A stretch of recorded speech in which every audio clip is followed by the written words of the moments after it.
അനുഗ്രഹീതമായ ഈ കൺവെൻഷൻ വേദിയിൽ ആഗതരായിരിക്കുന്ന എൻ്റെ സ്നേഹമുള്ള ബഹുമാന്യ ആദരണീയരായ കർത്താവിൻ്റെ കൂട്ടുവേലക്കാർ, ദൈവത്തിൻ്റെ ദാസന്മാർ, ദൈവമക്കൾ, നല്ലവരായ സുവിശേഷ സ്നേഹികളായ ഈശ്വരവിശ്വാസികളായ നാട്ടുകാർ, ദേശനിവാസികൾ, കർത്താവിനെ ഉണ്മയായി സ്നേഹിക്കുന്ന വീണ്ടെടുക്കപ്പെട്ട ദൈവമക്കൾ എല്ലാവർക്കും ധന്യനായ കർത്താവായ യേശുക്രിസ്തുവിൻ്റെ നിസ്തുല്യ നാമത്തിൽ സ്നേഹവന്ദനം അറിയിക്കുന്നു. കർത്താവിൽ ബഹുമാന്യ ദൈവദാസന്മാർ, ഇടയ്ക്കാട് അസംബ്ലീസ് ഓഫ് ഗോഡ് സഭയിൽ കർത്താവിൻ്റെ ശുശ്രൂഷ വിശ്വസ്തയോടെ ചെയ്തുകൊണ്ടിരിക്കുന്ന ദൈവത്തിൻ്റെ ദാസൻ പാസ്റ്റർ TG സാമുവൽ, കർത്താവിൽ ബഹുമാന്യനായ അസംബ്ലീസ് ഓഫ് ഗോഡിലെ സീനിയർ പാസ്റ്ററും ദീർഘവർഷങ്ങളായി അസംബ്ലീസ് ഓഫ് ഗോഡ് സമൂഹത്തിൽ സ്തുത്യർഹമായ ശുശ്രൂഷകൾ നിർവഹിച്ചുകൊണ്ടിരിക്കുന്ന ദൈവത്തിൻ്റെ ദാസൻ ബഹുമാന്യ സാമുവൽ പാസ്റ്റർ, മറ്റനുഗ്രഹിക്കപ്പെട്ട എല്ലാ ദൈവഭൃത്യന്മാരെയും ഓർത്ത് ദൈവത്തെ സ്തുതിക്കുന്നു.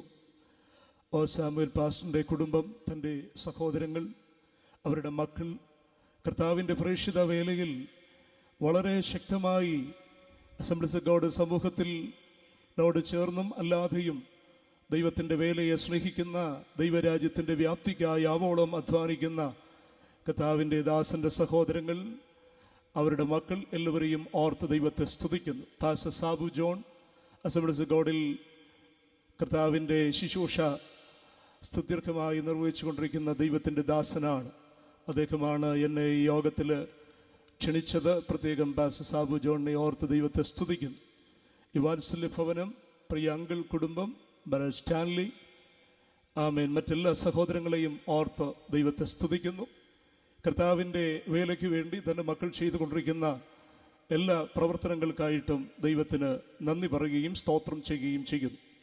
മനോഹരമായ ഗാന ശുശ്രൂഷകൾ നിർവഹിച്ചുകൊണ്ടിരിക്കുന്ന കർത്താവിൽ ബഹുമാന്യ സഹോദരങ്ങൾ, പാസ്റ്റർ ജോൺസൺ, എൻ്റെ പ്രിയ കൊച്ചു സ്നേഹിതൻ സന്തോഷ്, അനേക വേദികളിൽ കർത്താവിനെ മഹത്വപ്പെടുത്തുവാൻ ദൈവാവസരങ്ങൾ നൽകിയിട്ടുണ്ട്.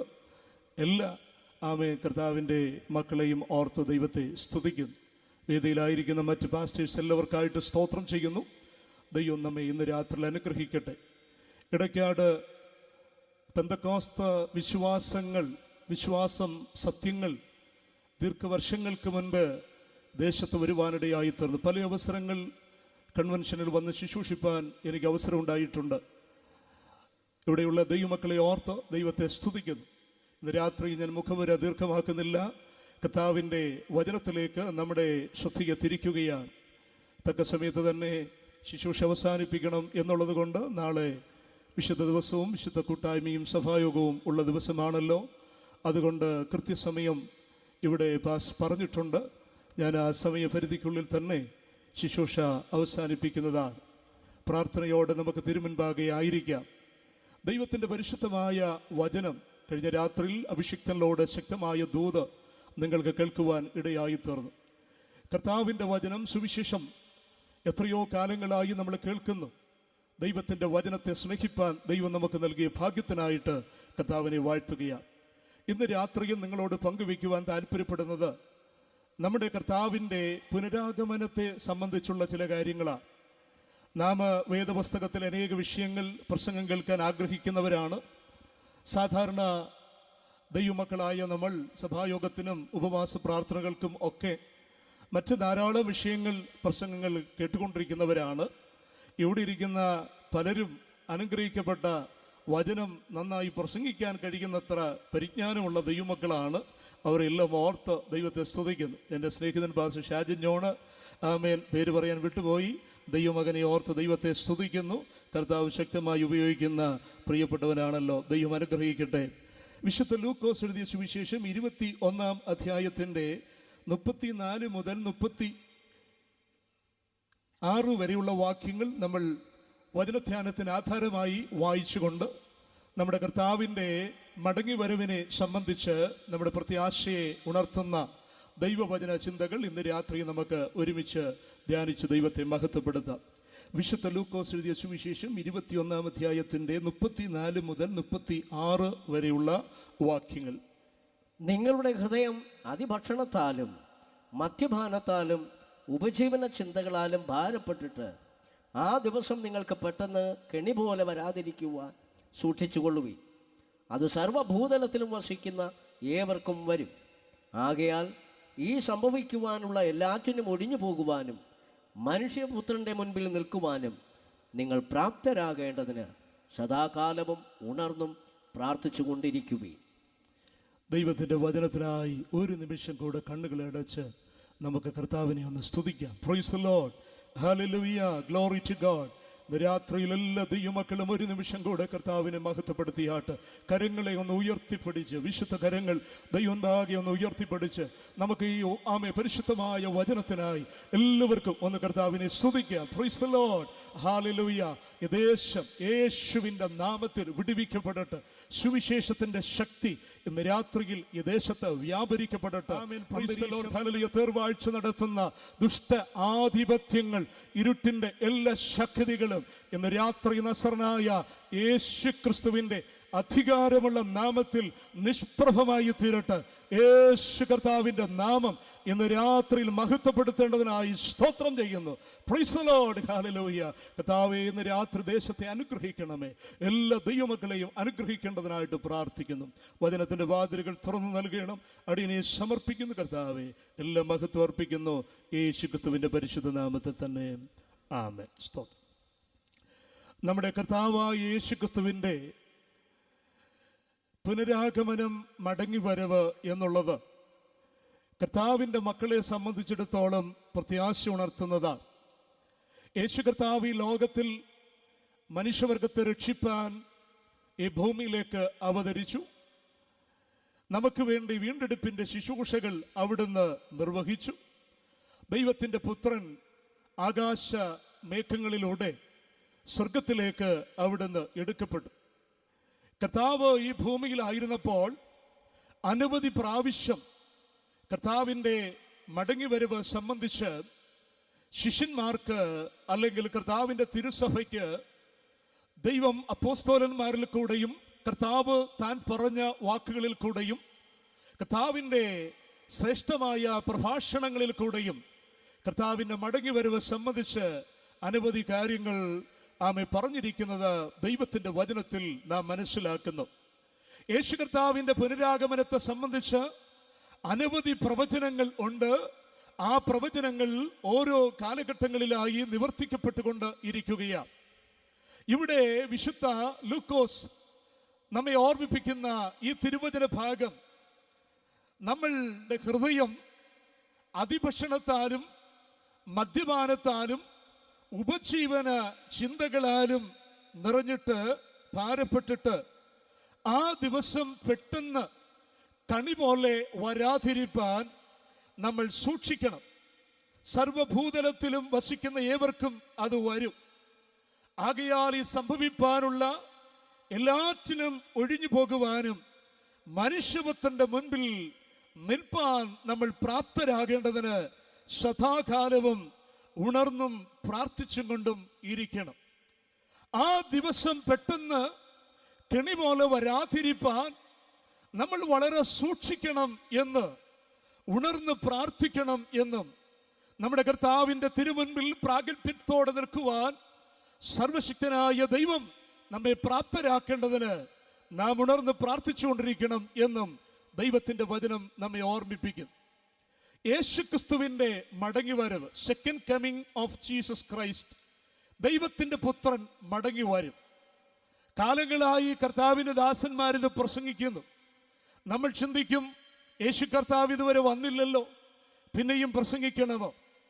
ലോകത്തിൻ്റെ ഓരോ സംഭവങ്ങളും ഇന്ന് നമ്മൾ മനസ്സിലാക്കിയാൽ നമുക്കെല്ലാവർക്കും അറിയുവാൻ കഴിയുന്ന ഒരു യാഥാർത്ഥ്യം, ദൈവവചനത്തിൻ്റെ പ്രവചനങ്ങൾ ഒക്കെ വളരെ കൃത്യമായി നിവർത്തിക്കപ്പെട്ടുകൊണ്ട് ഇരിക്കുകയാണ്. വേദപുസ്തകത്തിൽ അന്ത്യകാലത്തെ സംഭവിക്കുന്ന ഒരുപാട് കാര്യങ്ങൾ പഴയ നിയമ പ്രവാചകന്മാർ, നമ്മുടെ വാഴ്ത്തപ്പെട്ട കർത്താവായ യേശുക്രിസ്തു, അപ്പോസ്തലന്മാർ, എല്ലാറ്റിലും ഒടുവിൽ യോഹന്നാൻ അപ്പോസ്തലനെ പത്മോസിൽ വെച്ച് കർത്താവ് വെളിപ്പെടുത്തി കൊടുത്തു.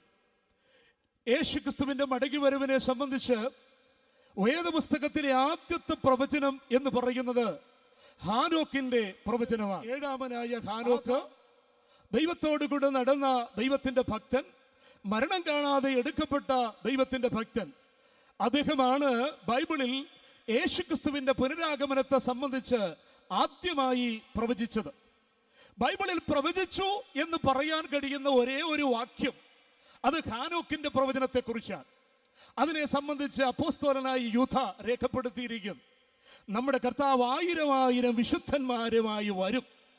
ഭക്തികെട്ട മനുഷ്യർ ചെയ്ത നിഷ്ഠൂര പ്രവൃത്തികൾ നിമിത്തം അവരെ ന്യായം വിധിപ്പാൻ വേണ്ടി നമ്മുടെ കർത്താവ് 1000 വിശുദ്ധന്മാരുമായി വരുമെന്ന് ആദാം മുതൽ ഏഴാമനായ ഹാനോക്ക് പ്രവചിച്ചു എന്ന് അപ്പോസ്തലനായ യൂദ തന്റെ ലേഖനത്തിൽ രേഖപ്പെടുത്തിയിരിക്കും. അപ്പം മശിഹായുടെ മടങ്ങിവരവ് സംബന്ധിച്ചുള്ള ആദ്യത്തെ പ്രവചനം ഹാനോക്കിന്റെ പ്രവചനമാണ്. ആ ഹാനോക്ക് മുതൽ ഇങ്ങോട്ട് നമ്മൾ പഴയ നിയമത്തിൽ അനേക പ്രവാചകന്മാർ നമ്മുടെ കർത്താവിന്റെ മടങ്ങിവരവിനെ കുറിച്ച് പ്രവചിച്ചു. ലോകം അവസാനം എന്ന് കേൾക്കുമ്പോൾ നമുക്ക് അല്പം ഞെട്ടലും ഭയമൊക്കെ ഉണ്ടാകും. എങ്കിലും ദൈവ മക്കളെ സംബന്ധിച്ചിടത്തോളം നമുക്ക് വലിയ പ്രത്യാശ നൽകുന്ന കാര്യം നമ്മുടെ കർത്താവ് വീണ്ടും വരുമെന്നുള്ളതാ. ഇന്ന് രാത്രി എത്ര പേർക്ക് പ്രത്യാശയുണ്ട് ദൈവമക്കളെ? നമ്മുടെ പ്രത്യാശാപുരുഷനായ യേശു കർത്താവ് നമ്മെ ചേർക്കാൻ വേഗം വരും എന്നുള്ളതിനെ സംബന്ധിച്ച് പ്രൈസ് ദി ലോർഡ്, ഹല്ലേലൂയ. രാത്രിയിൽ ആ പ്രത്യാശയില്ലാത്ത ആരും ഇവിടെ ഉണ്ടായിരിക്കാൻ പാടില്ല. കർത്താവിന്റെ ചങ്കിലെ ചുടുചോര കൊണ്ട് തന്റെ തങ്ക തിരുനിണം ഊറ്റിത്തന്ന് തിരഞ്ഞെടുക്കപ്പെട്ട ദൈവമക്കൾ തിരുസഭ ഇന്ന് രാത്രിയിൽ ഒരുമിച്ച് ഉച്ചസ്ഥരം പറയണ. 1-ാം നൂറ്റാണ്ടിലെ വിശുദ്ധന്മാരത് പറഞ്ഞിരുന്നു. മാറാനാഥ, നമ്മുടെ കർത്താവ് വരും. പ്രത്യാശയുള്ള ദൈവമക്കൾ ആമേ കരകളെ ഒന്ന് ആടിച്ച് ദൈവത്തെ ഒന്ന് സ്തുതിച്ചാട്ടെ. Praise the Lord, hallelujah. നമ്മുടെ കർത്താവ് വേഗം വരും. പ്രൈസ് ദി ലോർഡ്, സ്തോത്രം. ദൈവമക്കളെ, അതത്രയും നമ്മുടെ പ്രത്യാശ. ലോകം അവസാനിക്കുമോ?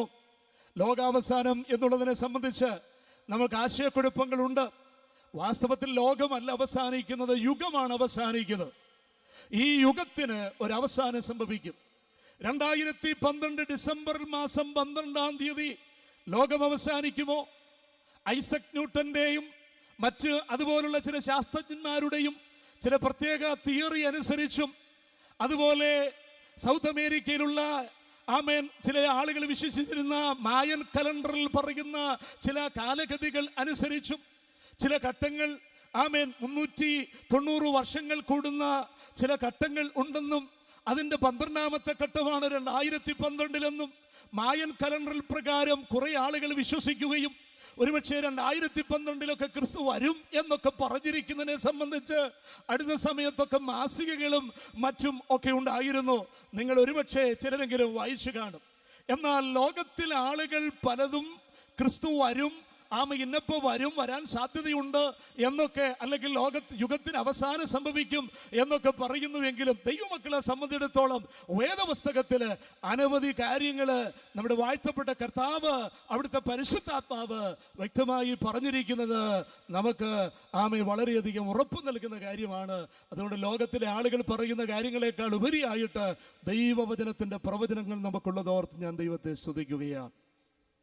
എസ്കറ്റോളജി, യുഗാന്ത്യശാസ്ത്രം, അന്ത്യകാല ശാസ്ത്രം, വേദപുസ്തകത്തിൽ ഉപയോഗിച്ചിരിക്കുന്ന ആ പദം എസ്കറ്റോസ് എന്ന പദം, അതിന് അവസാനത്തെ ലാസ്റ്റ് തിങ്സ് എന്ന അർത്ഥമാണ്.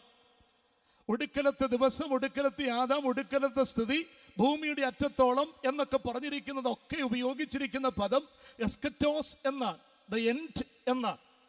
നമ്മൾ ഇന്ന് അന്ത്യ തലമുറയിലാണ്. We are the terminal generation. വാസ്തവത്തില് അവസാന സംഭവങ്ങളൊക്കെ ലോകത്തിൽ നടക്കുന്നതിൻ്റെ ഒക്കെ സ്തോത്രം, ഹല്ലേലൂയ, അത് കണ്ടുകൊണ്ടിരിക്കുന്ന ഒരു തലമുറയാണ് നമ്മൾ എന്നുള്ളത് നാം മനസ്സിലാക്കണം. Price the Lord.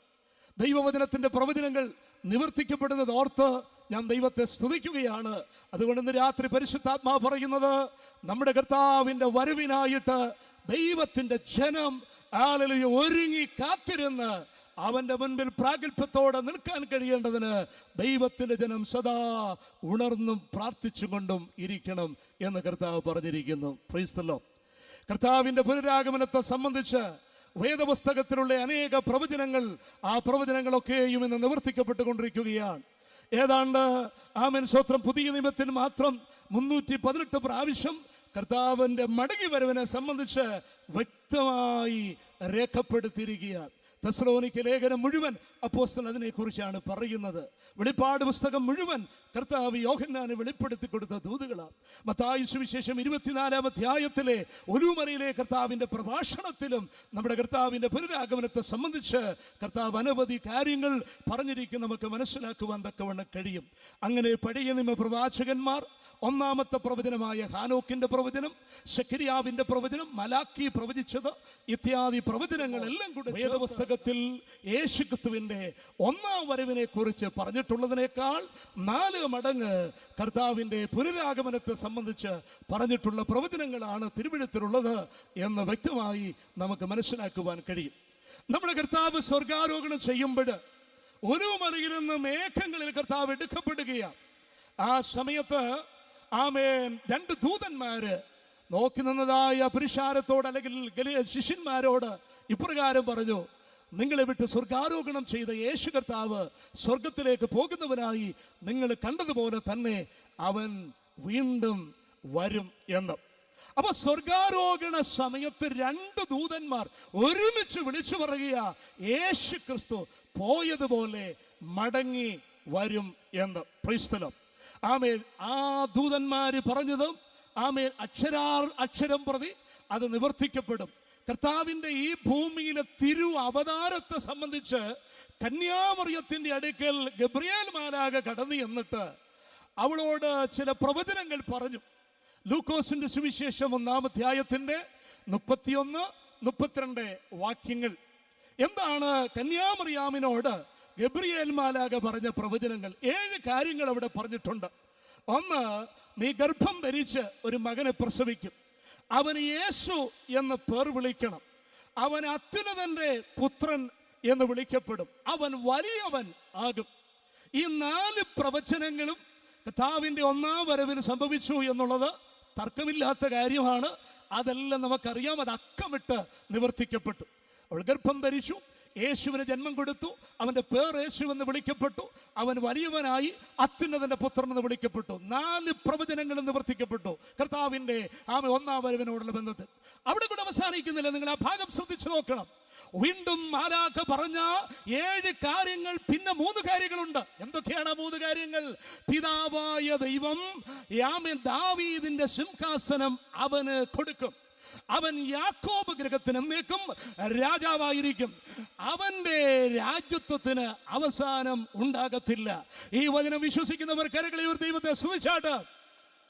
പ്രിയപ്പെട്ടവരെ, 7 കാര്യങ്ങൾ ഗബ്രിയേൽ മാലാഖ കന്യാമറിയാമിനോട് പറയുമ്പോൾ അതിലെ 4 കാര്യങ്ങൾ ചരിത്രത്തിൽ അക്കമിട്ട് അതുപോലെ നിവർത്തിക്കപ്പെട്ടു എങ്കിൽ യാതൊരു സംശയമില്ല, ബാക്കി അതേ പ്രവചനത്തിന്റെ തുടർച്ചയാണ് 32-ാം വാക്യത്തിൽ എഴുതിയിരിക്കുന്നത്. പിതാവായ ദൈവം ദാവീദിന്റെ സിംഹാസനം അവന് കൊടുക്കും, അവൻ യാക്കോബ് ഗൃഹത്തിന് എന്നേക്കും രാജാവായിരിക്കും, അവന്റെ രാജ്യത്തിന് അവസാനമുണ്ടാകത്തില്ല. രാത്രി കേൾക്കുന്ന പ്രിയപ്പെട്ടവരെ, ദാവീദിന്റെ സിംഹാസനത്തിലിരുന്നു കൊണ്ട് യാക്കോബ് ഗൃഹത്തിന്റെ രാജാവായി ഒരിക്കലും അവസാനിക്കാത്തൊരു ഭരണം നടത്തുവാൻ നമ്മുടെ കർത്താവായ യേശു ക്രിസ്തു ഈ ലോകത്തിലേക്ക് വരുമെന്ന് കർത്താവിന്റെ ഒന്നാം ജനനത്തോടുള്ള ബന്ധത്തിൽ ഗബ്രിയേൽ മാലാഖ പറഞ്ഞ 7 പ്രവചനങ്ങളിൽ ആദ്യത്തെ 4 പ്രവചനങ്ങൾ നിവർത്തിക്കപ്പെട്ടെങ്കിൽ അതിനെ തുടർന്നുള്ള 3 പ്രവചനങ്ങളും കൃത്യമായി നിവർത്തിക്കപ്പെടും. ഇന്ന് രാത്രി ദൈവത്തിന്റെ വചനം പറയുന്നു, യേശു ക്രിസ്തു രണ്ടാമതും വരും. Praise the Lord. Hallelujah. Daniel പ്രവചനം 2-ാം അധ്യായത്തിന്റെ 44-ാം വാക്യം നമ്മൾ വായിക്കുമ്പോൾ, നെബൂഖദ്നേസർ ബാബിലോൺ സാമ്രാജ്യം അടക്കി വാണിരുന്ന ഭൂമിയിലെ ഒന്നാമത്തെ സാമ്രാജ്യാധിപനായിരുന്ന സമ്രാട്ടായിരുന്ന നെബൂഖദ്നേസർ കണ്ടതായ സ്വപ്നം, അതിൻ്റെ അർത്ഥം ദാനിയേൽ പറയുന്നത് അവിടെ രേഖപ്പെടുത്തിയിട്ടുണ്ട്. ചരിത്രത്തിന്റെ പിന്നാമ്പുറത്തേക്കൊന്നും പോകാൻ എൻ്റെ മുൻപാകെ സമയമില്ല. പറഞ്ഞ പ്രവചനങ്ങളുടെ ചില കാര്യങ്ങൾ നമുക്ക് വേഗം ചിന്തിക്കണമെന്നുള്ളത് കൊണ്ട് ഞാൻ തൊടുകുറി എന്ന വണ്ണം പെട്ടെന്ന് പറഞ്ഞ് ആ ഭാഗം നിർത്താം. നെബൂഖദ്നേസർ കണ്ടതായ പ്രതിമ ബിംബം, ആ ബിംബം മെറ്റൽ അല്ലെങ്കിൽ ലോഹം കൊണ്ടുണ്ടാക്കപ്പെട്ടിട്ടുള്ളതാണ്. തങ്കം, വെള്ളി, താമ്രം, ഇരുമ്പ്, അതാണ്. തല തങ്കം കൊണ്ടുള്ളത്, നെഞ്ചും കൈയും വെള്ളി കൊണ്ടുള്ളത്, വയറും അരയും താമ്രം കൊണ്ടുള്ളത്, കാൽത്തുട രണ്ടും ഇരുമ്പ് കൊണ്ടുള്ളത്, കാലിലെ 10 വിരലുകൾ പകുതി ഇരുമ്പ് പകുതി കളിമണ്ണ്.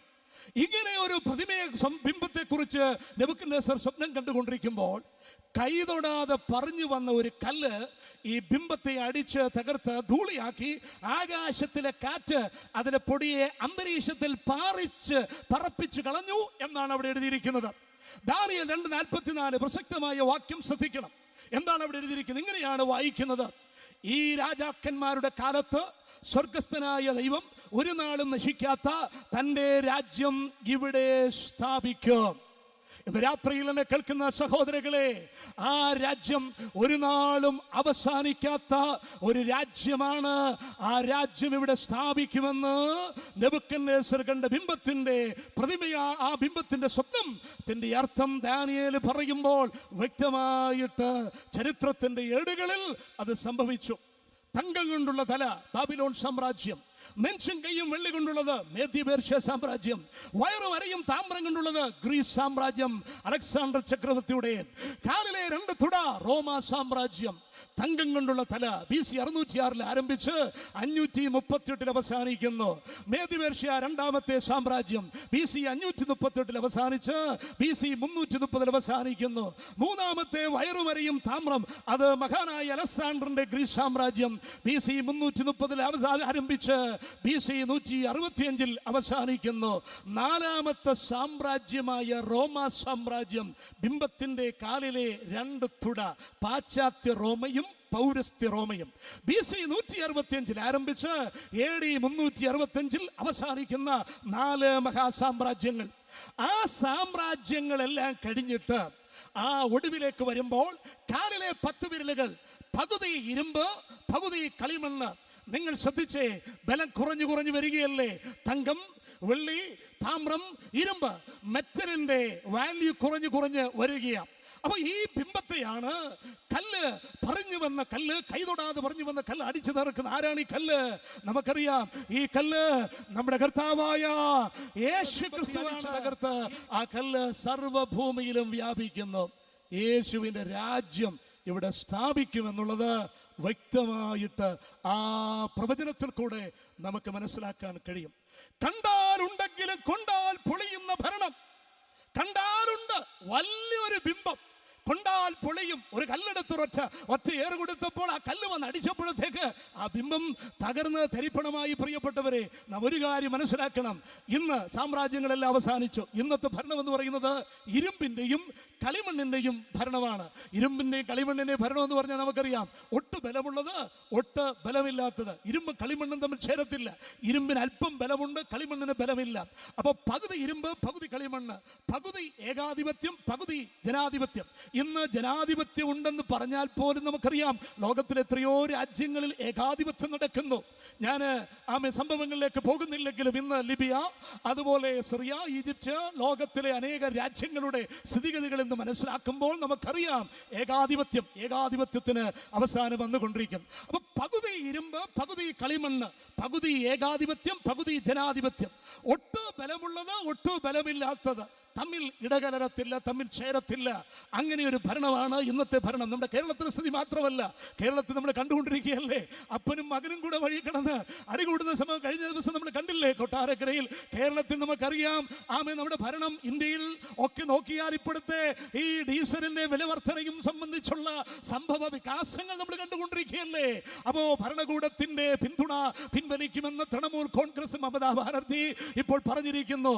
പ്രിയപ്പെട്ടവരെ, നമ്മുടെ രാജ്യത്തിന്റെ സ്ഥിതിഗതികൾ മാത്രമല്ല, ലോക ഭരണകൂടങ്ങളുടെ സംഭവ വികാസങ്ങൾ ഇന്ന് ആകമാനമായി നമ്മൾ മനസ്സിലാക്കിയാൽ ഈ ഇരുമ്പിന്റെയും കളിമണ്ണിന്റെയും ഭരണമാണ് ഇന്ന് നടക്കുന്നത് എന്ന് നമുക്കറിയാം. ഒരു കാര്യം കൂടെ പറഞ്ഞ് ഞാൻ ആ ഭാഗം നിർത്തുകയാണ്.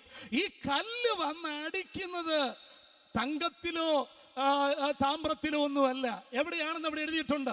ആമേൻ. ദാനിയേൽ പ്രവചനം 2-ാം അധ്യായം നിങ്ങൾ വീട്ടിൽ പോയി വായിച്ചു നോക്കണം. കൈ തൊടാതെ പറഞ്ഞു വന്ന കല്ല് ബിംബത്തിന്റെ കാൽപാദത്തിലാണ് അടിക്കുന്നത്. അപ്പൊ കാലിലെ പാദത്തിലാണ് കല്ലടിക്കുന്നത്. നിങ്ങൾ ആ തിരുവെടുത്ത് ശ്രദ്ധേയമായി കുറിക്കൊള്ളണം. ഇത് തങ്കത്തിലല്ല അടിക്കുന്നത്, ഇത് നെഞ്ചിലല്ല അടിക്കുന്നത്, ഇത് താമ്രത്തിലല്ല അടിക്കുന്നത്, ഇത് റോമാ സാമ്രാജ്യത്തെ ചൂണ്ടിക്കാണിക്കുന്ന ഇരുമ്പാകുന്ന കാൽത്തുടയിലുമല്ല അടിക്കുന്നത്. ഈ കല്ല് വന്ന് അടിക്കുന്നത് കാലിന്റെ പാദത്തിലാണ്. എന്താണ് ഈ കാലിന്റെ പാദത്തിലടിക്കുന്നു എന്ന് പറഞ്ഞിരിക്കുന്നതിന്റെ അർത്ഥം? ഇന്നത്തെ ഭരണമാകുന്ന ജനാധിപത്യ പകുതി ഏകാധിപത്യവും പകുതി ജനാധിപത്യവും കൂടെ ചേർന്നുള്ള ഈ കൂട്ടുഭരണം നടന്ന് അതിന്റെ അധ്യക്ഷകോടിയിലെത്തുമ്പോൾ കൈ തൊടാതെ പറഞ്ഞു വരുന്ന കല്ല് കാൽപാദത്തിലാണ് അടിക്കുന്നത്. എത്ര പേർക്ക് മർമ്മം പിടികിട്ടിയെന്ന് എനിക്കറിയത്തില്ല, എങ്കിലും ഇന്ന് രാത്രി മനസ്സിലായവർക്കായി ഞാൻ ദൈവത്തെ സ്തുതിക്കുന്നു. ഇന്നത്തെ ഭരണം ജനാധിപത്യവും ഏകാധിപത്യവും ചേർന്നുള്ള ഇരുമ്പിന്റെയും കളിമണ്ണിന്റെയും ഭരണം ഇങ്ങനെ നടന്നുകൊണ്ടിരിക്കുമ്പോൾ നമ്മുടെ പ്രത്യാശാപുരുഷനായ യേശു ക്രിസ്തു വന്നിട്ട് ഈ ഭരണമെല്ലാം എടുത്തു മാറ്റി ആ കാൽപാദം അടിച്ച് തകർത്തിട്ട് യേശുവിന്റെ മാറ്റമില്ലാത്ത ഭരണം അവൻ ഈ ഭൂമി സ്ഥാപിക്കാൻ പോകുകയാണ്. നമ്മൾ യുഗാവസാനത്തിൽ എത്തിയിരിക്കുന്നു.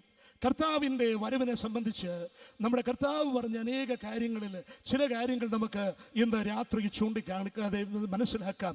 അത് പറഞ്ഞിട്ട് കാലത്തിൻ്റെ ലക്ഷണങ്ങളിലേക്ക് സമയത്തിൻ്റെ ലഭ്യതയനുസരിച്ച് നാം കടക്കുവാൻ ആഗ്രഹിക്കും. നമ്മുടെ കർത്താവ് എങ്ങനെയാണ് വരുന്നത്? അവൻ തിരുവെടുത്ത് പറയുന്നു, അവൻ പോയതുപോലെ അവൻ വരും. യാതൊരു സംശയമില്ല, അവൻ പോയതുപോലെ വീണ്ടും മടങ്ങി വരും. അതാണ് ദൂതന്മാർ ഗലീല പുരുഷന്മാരോട് ഒരു മലയിൽ വെച്ച് പറഞ്ഞത്. യേശുവിനെ പോകുന്നവനായി നിങ്ങൾ കണ്ടതുപോലെ തന്നെ അവൻ രണ്ടാമതും മടങ്ങി വരും. രണ്ടാമത് നാം തിരുവെഴുത്തിൽ കാണുന്നത് മത്തായി സുവിശേഷം 24-ാം അധ്യായത്തിന്റെ 27-ാമത്തെ വാക്യത്തിൽ നമ്മൾ വായിക്കുന്നു, മിന്നൽ കിഴക്ക് നിന്ന് പുറപ്പെട്ട് പടിഞ്ഞാറോട്ട് വിളങ്ങുന്നത് പോലെ കർത്താവിൻ്റെ വരവും സംഭവിക്കുമെന്ന്.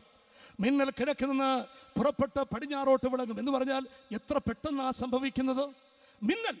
മിന്നൽ എന്ന് പറയുമ്പോൾ മിന്നൽ പ്രകാശമാണല്ലോ വേഗത്തിൽ പോകുന്നത്. അത് കഴിഞ്ഞ ശബ്ദം പുറകെ വരുന്നത്, ഇടിയൊക്കെ പുറകെയാണ് വരുന്നത്. മുമ്പേ ആണ് പുറപ്പെടുന്നതെങ്കിലും മിന്നൽ വേഗം പോകും, അതിനുശേഷമാണ് നമ്മൾ ഇടിയൊക്കെ കേൾക്കുന്നത്. അപ്പൊ പ്രകാശം ഭയങ്കര വേഗത്തിലാണ് പോകുന്നത്. മിന്നൽ കിഴക്ക് നിന്ന് പടിഞ്ഞാറോട്ട് പോകുക എന്ന് പറഞ്ഞാൽ പെട്ടെന്നാണ് പോകുന്നത്. പ്രകാശം സെക്കൻഡിൽ 1,85,000 കിലോമീറ്റർ ആ വേഗതയിൽ സഞ്ചരിക്കുന്നു എന്നൊക്കെ ശാസ്ത്രം പഠിപ്പിക്കുന്നുണ്ടല്ലോ പ്രിയപ്പെട്ടവരെ. അപ്പൊ അത്ര വേഗത്തിലാണ് പ്രകാശം സഞ്ചരിക്കുന്നത്. കിഴക്ക് നിന്ന് പടിഞ്ഞാറ് എന്ന് പറഞ്ഞാൽ നിശ്ചയമുള്ള കാര്യമാണ്, സംശയമൊന്നുമില്ല, വേഗത്തിൽ സംഭവിക്കും. മിന്നൽ എങ്ങനെ പുറപ്പെട്ടു പോകുമോ അതുപോലെ നമ്മുടെ കർത്താവിൻ്റെ വരവും സംഭവിക്കും എന്നുള്ളത് യാതൊരു സംശയമില്ലാത്ത കാര്യമാണ്. നമ്മൾ വിശ്വസിച്ചാലും ഇല്ലെങ്കിലും ദൈവവചനത്തിൻ്റെ പ്രവചനങ്ങൾക്ക് മാറ്റമില്ല. നമ്മുടെ കർത്താവ് മടങ്ങി വരും. Praise the Lord, glory to God. അപ്പം മിന്നലിൻ്റെ വേഗതയിലാണ് കർത്താവ് വരുന്നത് എന്ന് ദൈവത്തിൻ്റെ വചനത്തിൽ രേഖപ്പെടുത്തിയിരിക്കുന്നു. മറ്റൊരു കാര്യം നമ്മൾ കാണുന്നത്, കർത്താവ് കള്ളനെ പോലെ വരും. കള്ളനായിട്ട് വരുമെന്നല്ല, കള്ളനെ പോലെ വരും. ചില ആളുകൾ അങ്ങനെ ചിന്തിക്കുന്നവരുണ്ട്. അങ്ങനല്ല, കള്ളനെ പോലെ വരും. കള്ളനെ പോലെ വരുമെന്ന് പറഞ്ഞാൽ അതിൻ്റെ അർത്ഥം നമുക്കറിയാം, പ്രതീക്ഷിക്കാത്ത നാഴികയിലും സമയത്തുമാണ്. കള്ളൻ സമയം പറഞ്ഞിട്ടല്ലല്ലോ വരുന്നത്. Price the Lord. കള്ളൻ വരുന്നത് എന്തിനാ? രാത്രിയിൽ ഇങ്ങനെ കണ്ണിൽ എണ്ണ ഒഴിച്ച് കാത്തിരുന്ന ആളുകളെല്ലാം സുഷുപ്തിയിലാകുമ്പോൾ ആ കുച്ചാക്കൂരിട്ടിൽ അർദ്ധരാത്രിയിൽ 2 മണി 3 മണി 4 മണി മനുഷ്യന് ഗാഠനിദ്രയിലായിരിക്കുന്നതായ സമയത്താണ് കള്ളൻ വരുന്നത്. അവനിങ്ങനെ നോക്കി നോക്കി ഇരിക്കും. അങ്ങനെ മനുഷ്യൻ ഗാഠനിദ്രയിലാകുമ്പോൾ ആ നിശയുടെ നിശബ്ദതയിൽ കള്ളൻ വരും. എന്തിനാ ഇത്രയും കഷ്ടപ്പെട്ട് രാത്രി ഉറക്കം ഉണച്ചിരുന്നിട്ട് കള്ളൻ വരുന്നത്? പരിയമ്പുറത്ത് കിടക്കുന്ന ആക്രിസാധനം പറക്കാനാണോ? പരിയമ്പുറത്ത് കിടക്കുന്ന തകരക്കഷ്ണം പറക്കിക്കൊണ്ട് പോകാനാണോ? അയ്യോ, അതിന് പകലൊക്കെയാണ് നമ്മുടെ നാട്ടിൽ ആക്രിക്കാർ വരത്തില്ലേ? ഇപ്പൊ പകൽ ആക്രിക്കാർ വന്ന് സംഗതിയെല്ലാം നോക്കി വെച്ചിട്ട് രാത്രി മോഷ്ടിക്കുന്ന പരിപാടി ഇന്നുണ്ട്. Price the Lord. അതുകൊണ്ട് നമ്മൾ പകൽ വരുന്നവരെ ഇപ്പൊ സൂക്ഷിക്കണം. അതുകൊണ്ട് രാത്രി കള്ളൻ ഇങ്ങനെ നോക്കിയിരുന്ന് വരുന്നത് ആക്രി പറക്കാനല്ല, തകരം പറക്കാനല്ല വരുന്നത്. അവൻ വരുന്നത് വീട് തുറന്ന് അകത്ത് കയറി അവിടുന്ന് വിലപിടിപ്പുള്ളതൊക്കെ കൊണ്ടുപോകാനാ. അതുകൊണ്ട് ഇന്ന് രാത്രി ഒരു കാര്യം മനസ്സിലാക്കണം, കർത്താവ് വരുന്നത് എന്തിനാണെന്നറിയാമോ? തന്റെ രക്തം കൊണ്ട് വീണ്ടെടുത്ത തന്റെ മക്കളെ ഇവിടുന്ന് കൊണ്ടുപോകാനാണ്. എത്ര പേർക്ക് ഇന്ന് രാത്രി പ്രത്യാശയുണ്ട്? Praise the lord. ഇടയ്ക്കാട്ടുകാരുടെ ഹല്ലേലൂയ കേട്ടിട്ട് കർത്താവ് ഇപ്പോഴെങ്ങും വരത്തില്ലെന്നാണല്ലോ തോന്നുന്നേ. ഒന്ന് ഒച്ചത്തിൽ ഹല്ലേലൂയ പറഞ്ഞ ദൈവമക്കളെ, നിങ്ങൾക്ക് പ്രത്യാശയുള്ളതിനാൽ സ്തോത്രം ചെയ്യും. ചില ഹല്ലേലൂയ പറയുന്നത് ഹല്ലേലും വയ്യാന്ന. Praise the Lord, hallelujah, praise the lord. ദൈവമക്കളെ, നാം ഒച്ചത്തിൽ ദൈവത്തെ സ്തുതിക്കണം കേട്ടോ. Praise the lord. നമ്മുടെ അപ്പച്ചന്മാരും അമ്മച്ചിമാരും പിതാക്കന്മാരും ഒക്കെ ഒച്ചത്തിൽ ദൈവത്തെ സ്തുതിച്ചുകൊണ്ടാ നമ്മുടെ നാട് നശിക്കാതെ കിടക്കുന്നത് കേട്ടോ. Praise the lord. പല്ലില്ലാത്ത വല്യമ്മച്ചിമാര് പാപ്പച്ചന്മാരൊക്കെ മോണ കാട്ടി ഗ്ലോറി ഗ്ലോറി എന്ന് പറഞ്ഞപ്പോ പിള്ളേര് കളിയാക്കിയുടെ അമ്മച്ചി ലോറി ലോറി എന്ന് പറയുന്നെന്ന്. എൻ്റെ മോനെ, നിനക്കത് ലോറി ആണെങ്കിലും എൻ്റെ കർത്താവിനത് ഗ്ലോറി തന്നെ. Praise the lord, praise the lord. Amen, സ്തോത്രം. അതുകൊണ്ട് എന്നെ കേൾക്കുന്ന പ്രിയപ്പെട്ടവരെ, ദൈവത്തെ സ്തുതിക്കുന്നത് നീ പിശുക്കൊന്നും കാണിക്കണ്ട. നീ ദൈവത്തെ സ്തുതിക്കുന്നതില് ഹല്ലേലൂയ, പ്രൈസ് ദി ലോർഡ്, ഉയരമെടുത്ത് ദൈവത്തെ സ്തുതിക്കണം. Glory to God, hallelujah. ഒരിക്കൽ കൂടെ ശക്തിയോടും ദൈവത്തെ സ്തുതിച്ചാട്ടം. അതുകൊണ്ട് ആക്രി പറക്കാനല്ല കർത്താവ് വരുന്നത്, വിലയേറിയതിനെ കൊണ്ടുപോകാനാ. Praise the lord. കർത്താവ് വേഗം വരും. മറ്റൊന്ന്, നിനക്കാത്ത നാഴികയിൽ മനുഷ്യപുത്രന്റെ വരവ് സംഭവിക്കും. നിനക്കാത്ത നാഴികയിൽ മനുഷ്യപുത്രന്റെ വരവ് സംഭവിക്കും എന്ന് പറയുമ്പോൾ നമ്മൾ എല്ലാവരും മനസ്സിലാക്കേണ്ട കാര്യം, ഇത് നമ്മൾ ആരും സമയം പറഞ്ഞ് ഒന്നും ചെയ്യാൻ കഴിയുന്ന ഒരു കാര്യമല്ല. Price the Lord. ഇത് നിനക്കുന്ന നാഴികയിലല്ല, ഇത് നിനക്കാത്ത നാഴികയിലാണ്. സ്തോത്രം. സമയത്തെക്കുറിച്ച് പലപ്പോഴും നമുക്ക് അറിയാത്തത് കൊണ്ടാണ് കർത്താവ് ഇതുവരെ വന്നില്ലല്ലോ, 2000 കഴിഞ്ഞല്ലേ, 2012 ആയല്ലോ, 2000 വരുമെന്നൊക്കെയാണല്ലോ പറഞ്ഞത്. 2000 ആയപ്പോഴത്തേക്കും ആമേൻ ഹല്ലേലൂയ, Y2K പ്രശ്നം, എന്തെല്ലാം പ്രശ്നങ്ങളായിരുന്നു അന്ന്. മനുഷ്യനെല്ലാം ആകപ്പാടി അങ്കലാപ്പിലായിരുന്നു. Praise the lord. ഇപ്പൊ 2012 ആയി. നമ്മുടെ കർത്താവ് എപ്പോൾ വരുമെന്ന് നമുക്കറിയത്തില്ല, പക്ഷെ കർത്താവ് വരുമെന്നുള്ളത് ഉറപ്പാണ്. സ്തോത്രം. നമ്മുടെ സമയവും ദൈവത്തിന്റെ സമയം കൂടെ നമ്മൾ കൂട്ടിക്കുഴയ്ക്കരുത്. അതാണ് ഈ കുഴപ്പം. സങ്കീർത്തനക്കാരൻ പറഞ്ഞ ആ വാക്യം പത്രോസ്ലീഹ തന്റെ ലേഖനത്തിൽ പറഞ്ഞിട്ടുണ്ട്. പ്രിയമുള്ളവരെ, നിങ്ങൾ ഒരു കാര്യം വിശേഷാൽ അറിയണം. എന്താ അറിയേണ്ടത്? ചിലർ വിചാരിക്കുന്ന പോലെ താമസിക്കുന്നില്ല. പിന്നെ കർത്താവിന് നമ്മുടെ 1000 സംവത്സരം അവന് ഒരു ദിവസം പോലെയാ, രാത്രിയിലെ ഒരു യാമം പോലെ ഇരിക്കുന്നു എന്നാണ് ആമേൻ മോശ എഴുതിയ കാര്യം പത്രോസ്ലീഹ തന്റെ ലേഖനത്തിൽ രേഖപ്പെടുത്തിയത്. ഈ പത്രോസ്ലീഹയുടെ ആ ഭാഗം 3-ാം അധ്യായം, 2 പത്രോസ് 3-ാം അധ്യായത്തിന്റെ 9-10 വാക്യങ്ങളൊക്കെ വായിച്ച ഒരു ജ്യോതിശാസ്ത്രജ്ഞൻ, അദ്ദേഹത്തിന്റെ പേര് ചാൾസ് കെയിംബിൾ ജോൺ എന്ന, അദ്ദേഹം ഇത് വായിച്ചപ്പോൾ അന്തം വിട്ടുപോയി. ഒരു ജ്യോതിശാസ്ത്രജ്ഞന് മാത്രം മനസ്സിലാകുന്ന കാര്യം ഇതെങ്ങനെ മുക്കുവനായ പത്രോസ് എഴുതിയെന്ന 1000 സംവത്സരം ഒരു ദിവസം പോലെ. എന്താണ് ഇതിന്റെ ശാസ്ത്രീയമായ തത്വം? നമ്മുടെ 1000 വർഷം ദൈവത്തിന് ഒരു ദിവസമേ ഉള്ളൂ. നമ്മുടെ 1000 വർഷം ദൈവത്തിന് രാത്രിയിലെ ഒരു യാമമാണ്. രാത്രിയിലെ ഒരു യാമം എന്ന് പറഞ്ഞാൽ നമുക്കറിയില്ലേ, ജോലി ചെയ്ത് ക്ഷീണിച്ച് വരുന്ന മനുഷ്യൻ കുളിച്ച് പ്രാർത്ഥിച്ച് ഭക്ഷണമൊക്കെ കഴിച്ച് കിടന്നുറങ്ങിയ ഒരു യാമം എത്ര പെട്ടെന്നാ പോന്നേ. രാത്രിയിലെ ഒരു യാമം. അതുകൊണ്ട് കർത്താവിന് 2000 വർഷം എന്നൊക്കെ പറഞ്ഞ 2 യാമമേ ഉള്ളൂ. നമുക്കാണ് ഇത്ര വലിയ സമയം, ദൈവത്തിന് സമയമില്ല. ദൈവം സമയത്തിന് അപ്പുറത്തുള്ളവനാ. അവൻ നിത്യനാണ്, അനാദിയായും ശാശ്വതമായും ദൈവമാണ്. എന്ന് പറഞ്ഞാൽ അതിന്റെ അർത്ഥം ഇറ്റേണൽ ഗോഡ് എന്നാണ്. ദൈവത്തിന് സമയമില്ല, നമുക്കാണ് സമയം.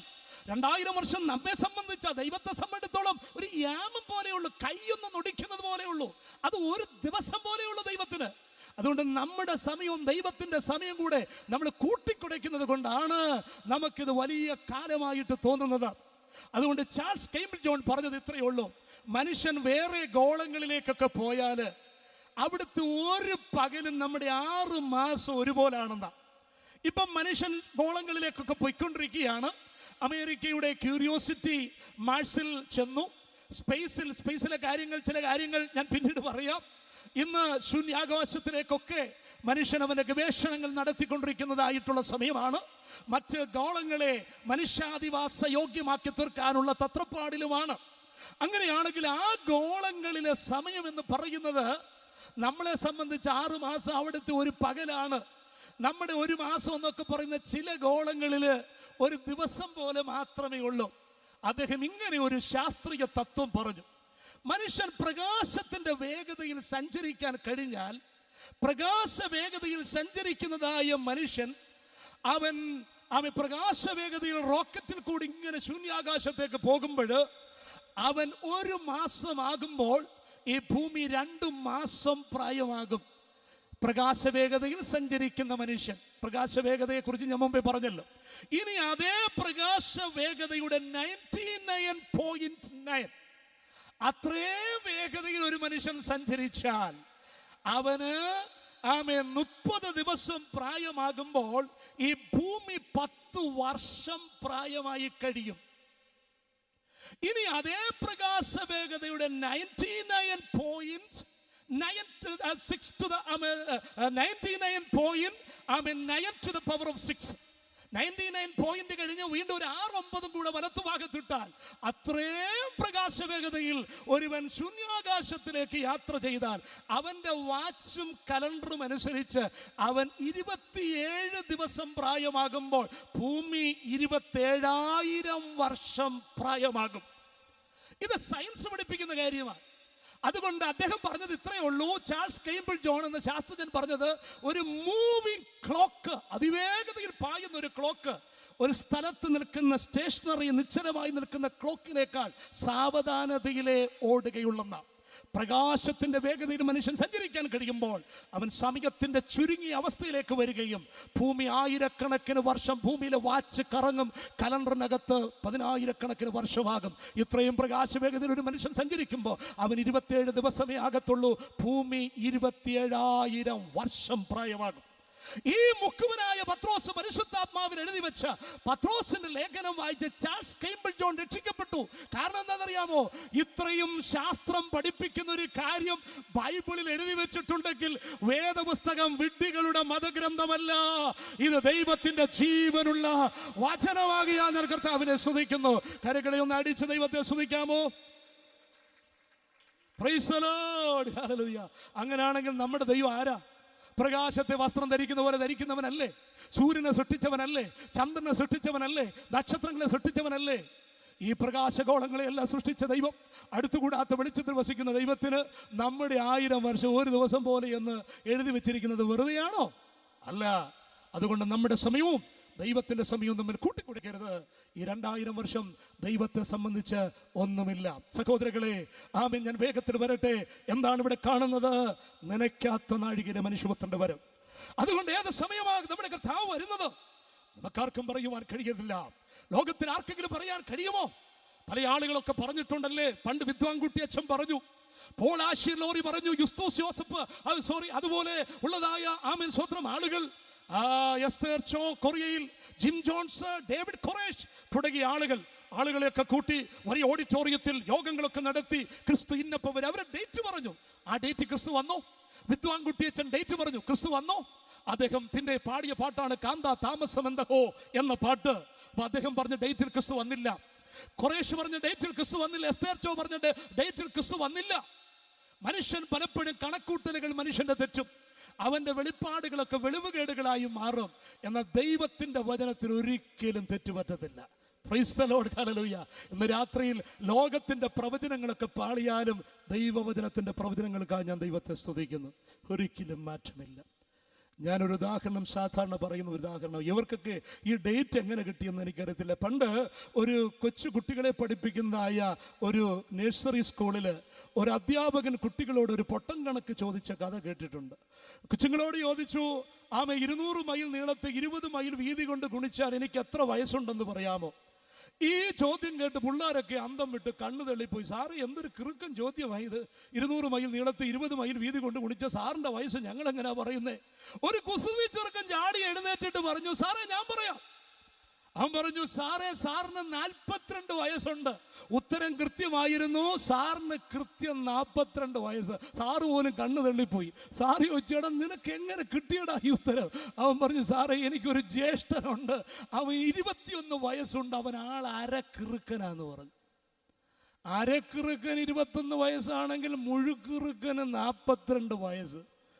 ഈ ചോദ്യം ചോദിച്ച സാറൊരു മുഴുവട്ടനാ, അതുകൊണ്ട് സാറിന് 42 വയസ്സുണ്ടെന്ന്. ഉത്തരം കൃത്യമായിരുന്നു, പക്ഷെ കിട്ടിയ വഴിയാ പശകിപ്പോയത്. അതുകൊണ്ട് ഇനി ആരെങ്കിലും ഒക്കെ ഡേറ്റ് പറഞ്ഞ് ഒക്കെ വരികയാണെങ്കിൽ നമ്മൾ സൂക്ഷിച്ചോണം. ഇപ്പൊ സ്വർഗത്തിൽ പോയെന്നൊക്കെ പറഞ്ഞ് ചിലർ ഇറങ്ങിയിട്ടുണ്ട്, പുസ്തകങ്ങളൊക്കെ അടിച്ചിറക്കിയിട്ടുണ്ട്. അതിലോട്ടൊന്നും പോകാൻ എനിക്ക് സമയമില്ലല്ലോ. Praise the Lord, hallelujah. ഇതൊക്കെ എന്താണ്? സ്വർഗത്തിലെ കാര്യങ്ങളൊക്കെ അപ്പോസ്തലനായ യോഹന്നാന് കർത്താവ് നമ്മൾ അറിയേണ്ട കാര്യങ്ങളൊക്കെ വെളിപ്പെടുത്തി കൊടുത്തിട്ടുണ്ട്. അതെല്ലാം എഴുതി. ചില കാര്യങ്ങളൊക്കെ യോഹന്നാന് ആസനത്തിലിരിക്കുന്ന ദൈവത്തെ ഒന്ന് വർണ്ണിക്കാൻ ശ്രമിക്കുമ്പോൾ കാഴ്ചയ്ക്ക് സൂര്യകാന്തത്തോടും പത്മരാഗത്തോടും ഒക്കെ ഒക്കുന്നു എന്നൊക്കെ പറഞ്ഞാ എഴുതിയിരിക്കുന്നത് എന്ന് പറഞ്ഞാൽ വാക്കില്ല.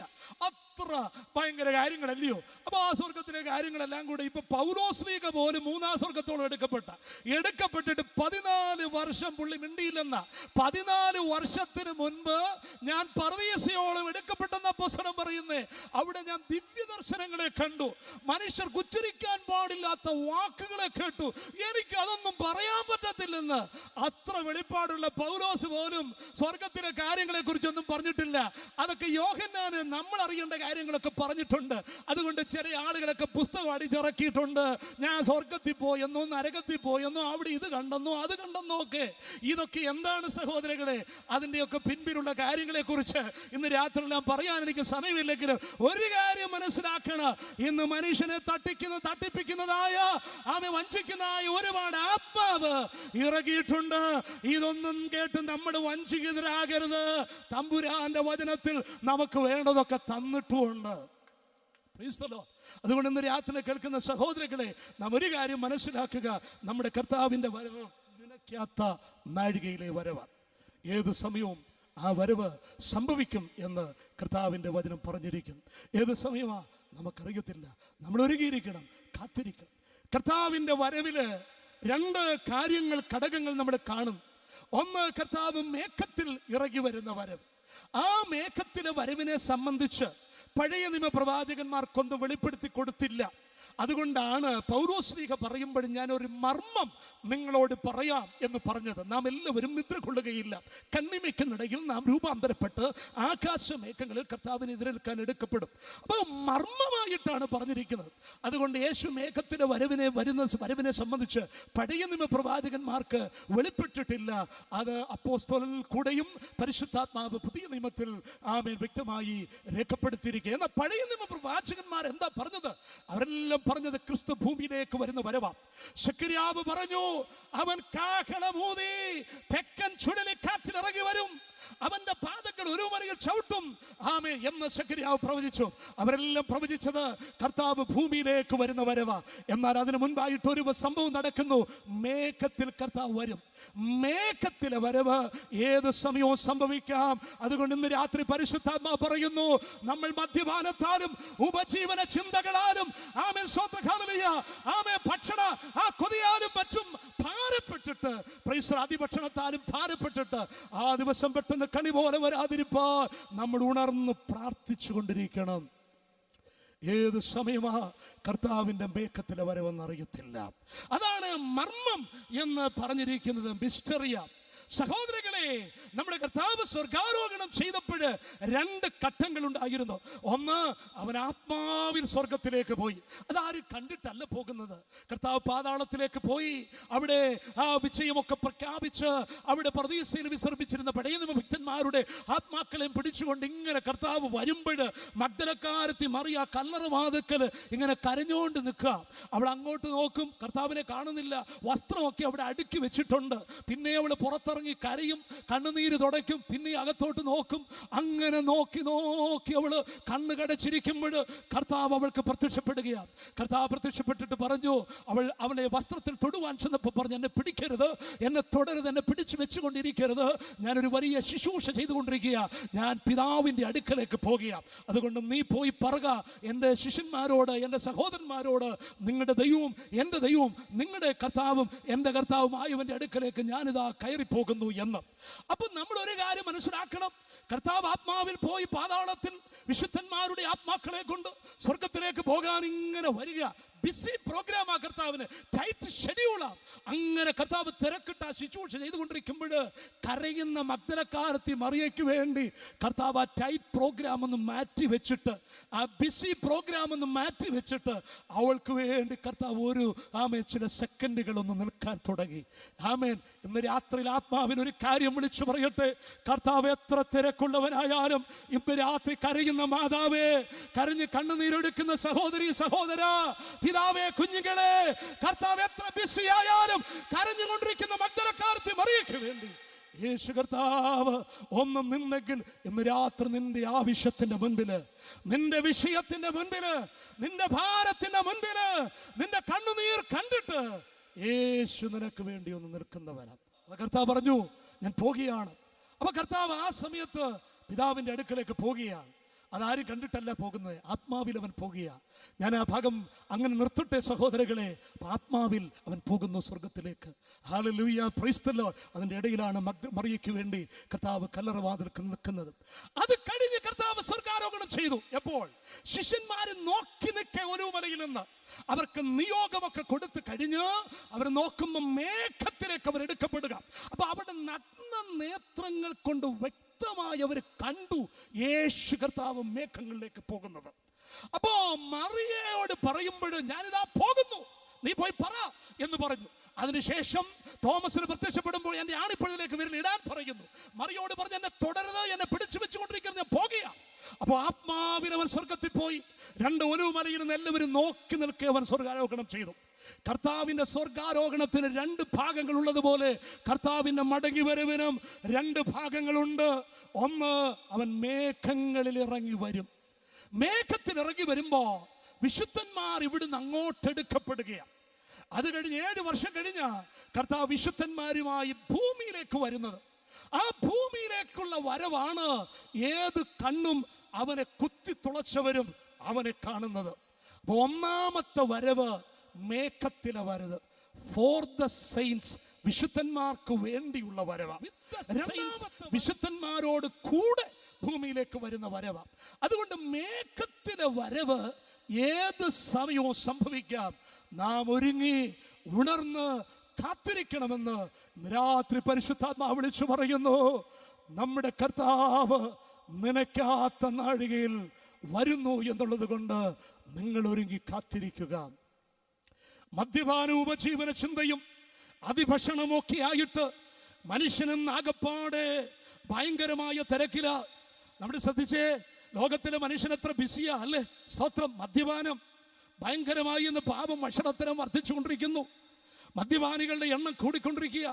ഇതിൻ്റെ ഇടയിൽ വിളിച്ചു പറയാം, രാത്രി ഞങ്ങളെ ശ്രദ്ധിക്കുന്ന ദൂരത്തോ അരികത്തോ ആരെങ്കിലും മദ്യപാനത്തിന്റെ പിടിയിൽ നിന്ന് വിടുതൽ പ്രാപിപ്പാൻ കഴിഞ്ഞിട്ടില്ലെങ്കിൽ ഒരു കാര്യം നിങ്ങൾ മനസ്സിലാക്കണം സഹോദര, മദ്യപാന ദൈവരാജ്യം അവകാശമാക്കത്തില്ല. അതുകൊണ്ട് ഇന്ന് രാത്രി തിരുവെടുത്ത് കർത്താവിന്റെ വാക്ക യേശു കർത്താവ് പറഞ്ഞ നിങ്ങളുടെ ഹൃദയം അതിഭക്ഷണത്താലും, ഓവർ ഈറ്റിംഗ്, ഭക്ഷണം കഴിക്കണ്ട എന്നല്ല, പക്ഷെ ചില ആളുകൾക്ക് എപ്പോഴും ഇങ്ങനെ കഴിക്കണം, തിന്നണം, കുടിക്കണം, ആനന്ദിക്കണം. കർത്താവിന്റെ ജനമേ, അതിഭക്ഷണം, ഭൗതിക ചിന്തകൾ, ദൈവത്തെക്കുറിച്ച് ചിന്തിക്കാൻ സമയമില്ല, പ്രാർത്ഥനയ്ക്ക് പോകാൻ സമയമില്ല, ഉപവാസ പ്രാർത്ഥനയ്ക്ക് പോകാൻ സമയമില്ല. ദൈവം നമുക്ക് നന്മകൾ നൽകി, നല്ല വീടുകൾ നൽകി. ആമേ, ചാണകം മെഴുകി തറയിൽ കിടന്ന ചെറ്റക്കൂര മറച്ച്, കീറ്റോല മറച്ച്, ദൈവമേ എൻ്റെ കീറ്റോലയൊന്ന് മാറ്റിയെങ്കിൽ കൊള്ളായിരുന്നു, ഈ ചാണകം മെഴുകിയ തറയിൽ നിന്ന് ഈ വാടക വീട്ടിൽ നിന്ന് മാറിയെങ്കിൽ കൊള്ളായിരുന്നു. ചാണകം തഴുകിയ അതേ കാലിൽ വീട് മാറിയില്ലേ? ആമേ, മനോഹരമായ ടൈൽസ് ഇട്ടില്ലേ, ഗ്രാനൈറ്റ് ഇട്ടില്ലേ, മാർബിൾ ഇട്ടില്ലേ, ചെറ്റക്കൂര മാറിയില്ലേ? 4 സെന്റ് ചോദിച്ചവർക്ക് 40 സെന്റ് തന്നില്ലേ? 4 ഏക്കർ തന്നില്ലേ? അമ്പരചുംബികളായ കെട്ടിടങ്ങൾ തന്നില്ലേ? മനോഹര വീടുകൾ തന്നില്ലേ? എല്ലാറ്റിനായും ഞാൻ നന്ദി പറയുന്നു. ഇതൊക്കെ ദൈവത്തിന്റെ വിശ്വസ്തതയാ. ദൈവത്തെ പരമാർത്ഥമായി പിൻപറ്റിയവർക്ക് ദൈവം നന്മകൾ നൽകി. അതിനായി ഇന്ന് രാത്രി ഞാൻ ദൈവത്തെ സ്തുതിക്കുകയും ചെയ്യുക. Glory to God. ദൈവം വിശ്വസ്തൻ തന്നെയാ. കാരണം മുമ്പേ അവന്റെ രാജ്യവും നീതി അന്വേഷിക്കുമ്പോൾ അതോട് കൂടെ ചില നന്മകളും ദൈവം തരും.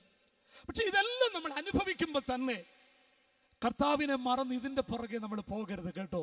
Price the Lord. ഇതൊന്നും അല്ല നമ്മുടെ ലക്ഷ്യം. ഇറ്റേണിറ്റിയാ, നിത്യത. Price the Lord. ദൈവമക്കളുടെ അകത്ത് ഒരു വലിയ പ്രത്യാശ ഉണ്ടാകണം. കാർ തരും, വീട് തരും എന്ന് പറയുമ്പോൾ നീ ഗ്ലോറി പറയുന്നതല്ല. യേശുവിന്റെ രക്തത്തിന്റെ വിലയെക്കുറിച്ച് പറയുമ്പോൾ, നീ അനുഭവിക്കുന്ന രക്ഷയുടെ സന്തോഷം പറയുമ്പോൾ, നിനക്ക് വേണ്ടി യേശു ഒരു നിത്യത ഒരുക്കിയിരിക്കുന്നത് പറയുമ്പോൾ, നിന്റെ അകം കത്തണം ദൈവമക്കളെ.